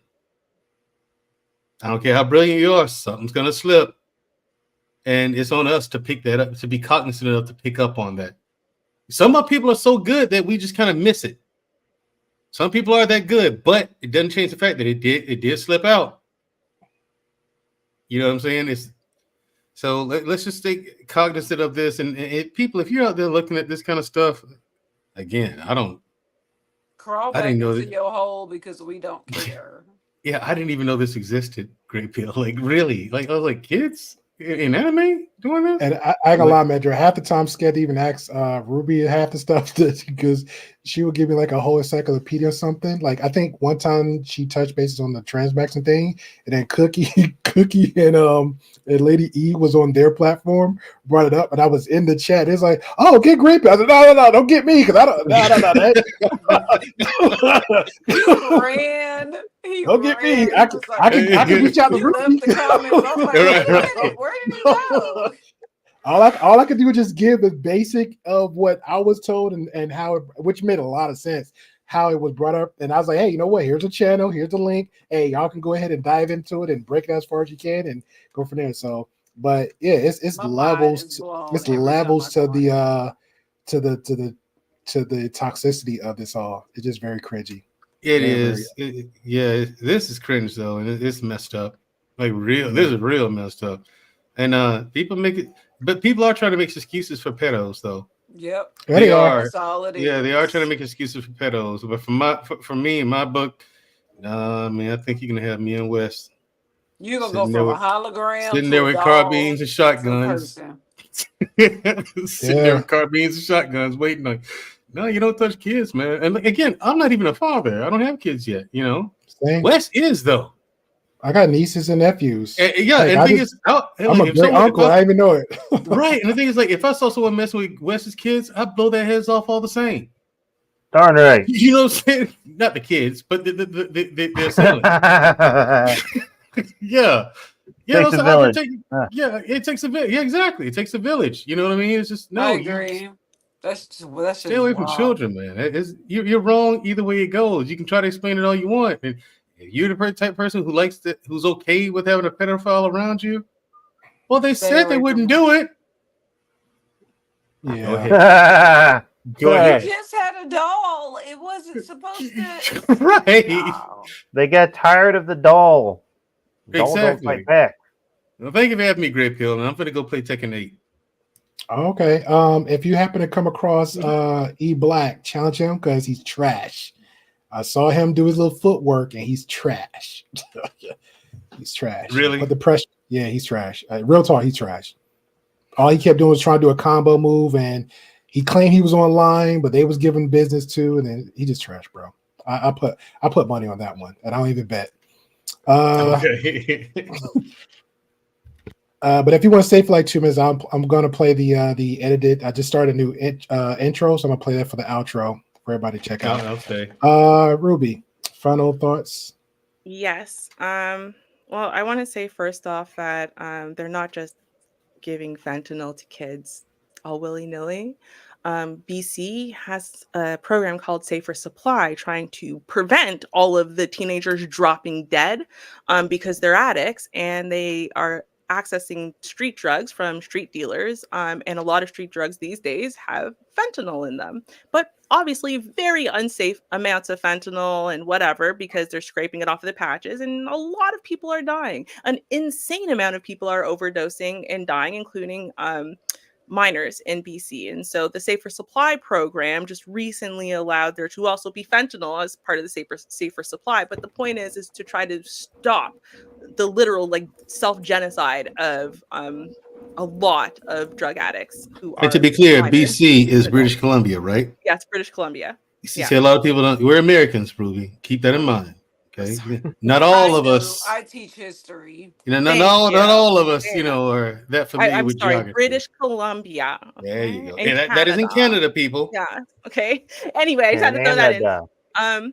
But other than that, I'm going to say this, and a lot of people don't recognize why do I automatically go towards the vulnerable population argument? Well, the reason why is because of Chris Chan. For those of you who don't know who Chris Chan is, Chris Chan was a totally straight, totally cisgendered male who was autistic, who is autistic. I don't want to say was. That guy. Yep. And he has been on the internet for a very long time. And for as long as he's been on the internet, he has had severe trolls. I don't mean just trolls who are going to, swat you every once in a while. I mean people who dedicate their lives into manipulating him and controlling him and getting him to do stuff that he wouldn't otherwise do, so they could, humiliate him and just make him into a laughing stock. And there's this one chick in particular who really is a piece of trash. And to me, she should be in prison because she sat there and worked on this man for like over a year, trying to convince him first that he's a woman, and then secondly that he wants to have sex with his mother because other women who aren't attracted to him or aren't related to him won't sleep with him. And I'm not even kidding, that they know that this is what happened, right? And then once she got him convinced to say the right words, she went live, right? And then of course Chris Chan goes and gets arrested and all this other stuff, right? And does the chick who convinced him into all this, who was sitting there like working on him day and night, knowing he's a vulnerable, easily suggestible person, who had people from the state kind of trying to help him and work with him and stuff. But again, these people are pretending they're your friends and they really care about you and they this and they that. It's disgusting what people will do to these vulnerable populations, right? But they want power, they want control, they want dominance, they want to show that they can convince people to do stuff that, they want to do, but they know they'd get in trouble, so on and so forth. So the reason why I focus on the vulnerable populations portion of things is because I've watched it, and you guys have watched it over and over and over again come to fruition, where these vulnerable populations are funneled into some discords, 4chans, and you knew them, a year ago, and now they have no resemblance. If Puka is the same Puka cat I remember from back in the days on Gaia Online, when I first met Puka was just a guy who used to spend all his time basically with his dad because he didn't really have like other types of friends, and he was socially very awkward in a lot of ways, and wanted to be cool and wanted to be a leader, wasn't super great at any of those things. And then years went by, and then suddenly he was trans, but it was a little bit weird. It felt weird. It felt off the way he told me the story, but I was like, okay, cool. And now apparently we've gone down the path to lolicon. I mean, when I think about how many stories are kind of like that, where these people who, if they had no access to the internet, and specifically to people who are trying to convince them of things, they wouldn't be on these paths. It's mind-blowing. And this is where I'm like, you want to get the people who are engaging in certain types of behavior, you want to get them in trouble and and whatever, fine. But I really, what I want to do is I want to go after the people running the discords and running the subreddits and who are sitting there and actively trying to groom, manipulate, control, convince, cajole, whatever word you want to use, other people into doing their bidding, other people into engaging in behaviors and changing everything about themselves and because they know these are vulnerable people, or these are desperate people who are desperate for social exception, validation, whatever it is. I really wish that we developed some laws here that went against the groomers. not the groomers who are grooming children to come and have sex with them or whatever, right? But groomers who are grooming adults to go and engage in certain types of behaviors, because they're still groomers and they're still criminals, and I think they should be treated as such. I'd be really happy about any lobbying that has to do with getting those people in trouble as well and getting them the hell off the internet and away from vulnerable populations. Please sign me up. So fair enough. All right, so with that being said, I appreciate everybody for coming on through. I was going to address something in the comments from last week, but I'll do that in the community tab. Like I said, I'm burnt out by apologizing to people. Ruby's old one, West's old one is fine. I'm not apologizing to nobody no more, man. Like it's everybody chose to get on the internet. Everybody chose to have conversations. I can't speak for everybody else's platform, but just for this platform, it's pretty much open perspectives on the trending conversations. That's why I have group conversations every Tuesday. All right. If I have no life and no time and to say, hey, you know what, I want to, which I have like a dozen of topics I can actually cover, I'll randomly do those, which I may or may not do in the morning, and I may or may not do the second one later on in the evening. That is how it goes. But one thing will guarantee always happen will be every Tuesday. As long as Wes and Ruby keep coming over here, it will be that, because I'm not trying to threaten them, but I literally took a week to edit this video. So it's literally going to be it's rough. It's a rough graft of it. But when I'm done with it, it's a contribute to the podcast and to you guys and a little bit of the fans and viewers. So yeah, I'm low key kind of. You just didn't give me a link to get onto the stream. I just apologize. I moved on from that. I apologize. I'm also low key threatening y'all like, hey, you better keep coming every Tuesday because I put work into it editing the video for you guys at the same time. So that's what I'm saying. So, all right. So let me go ahead and share this. This is the intro. It's a rough draft, so this is going to be the outro, so I can share that real quick. For the viewers, people in the replay, let me know what y'all think about it. But it's just in the works right now. So, thank you guys again. I don't know on Ruby whispering, but I'm playing my VTO. All right.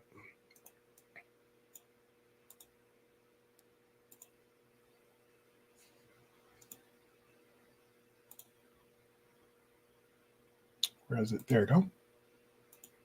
Woke up this morning, feeling reborn, and it's like a new dawn. The misery's off, the energy's on, and I'm feeling strong.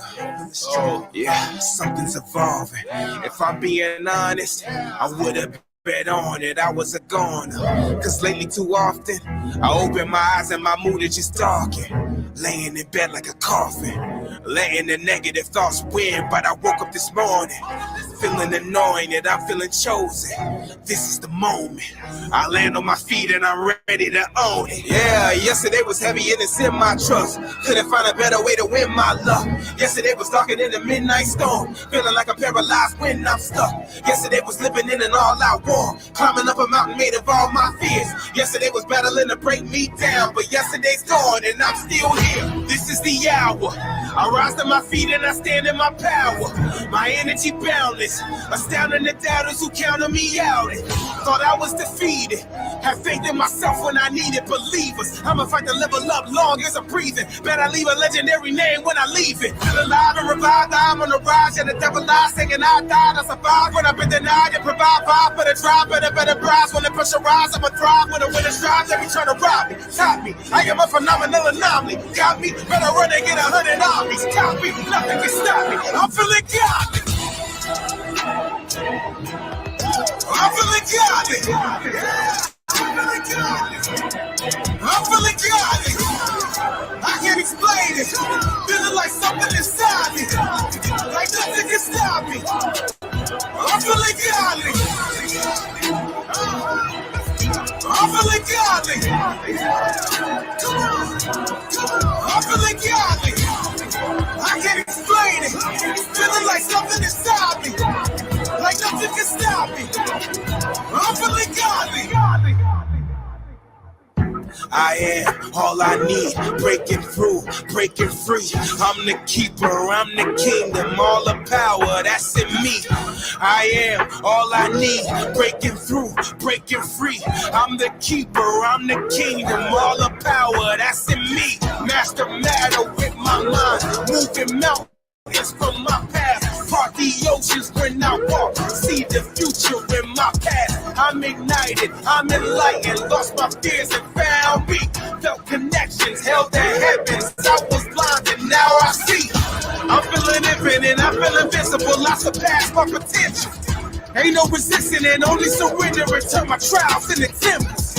I'm from disparity into the clarity, elevating at a Mach speed. I see no ending, becoming unlimited. Good luck trying to stop me, cause I'm feeling godly. I'm feeling godly. I'm feeling godly. I can't explain it. Feeling like something inside me, like nothing can stop me. I'm feeling godly.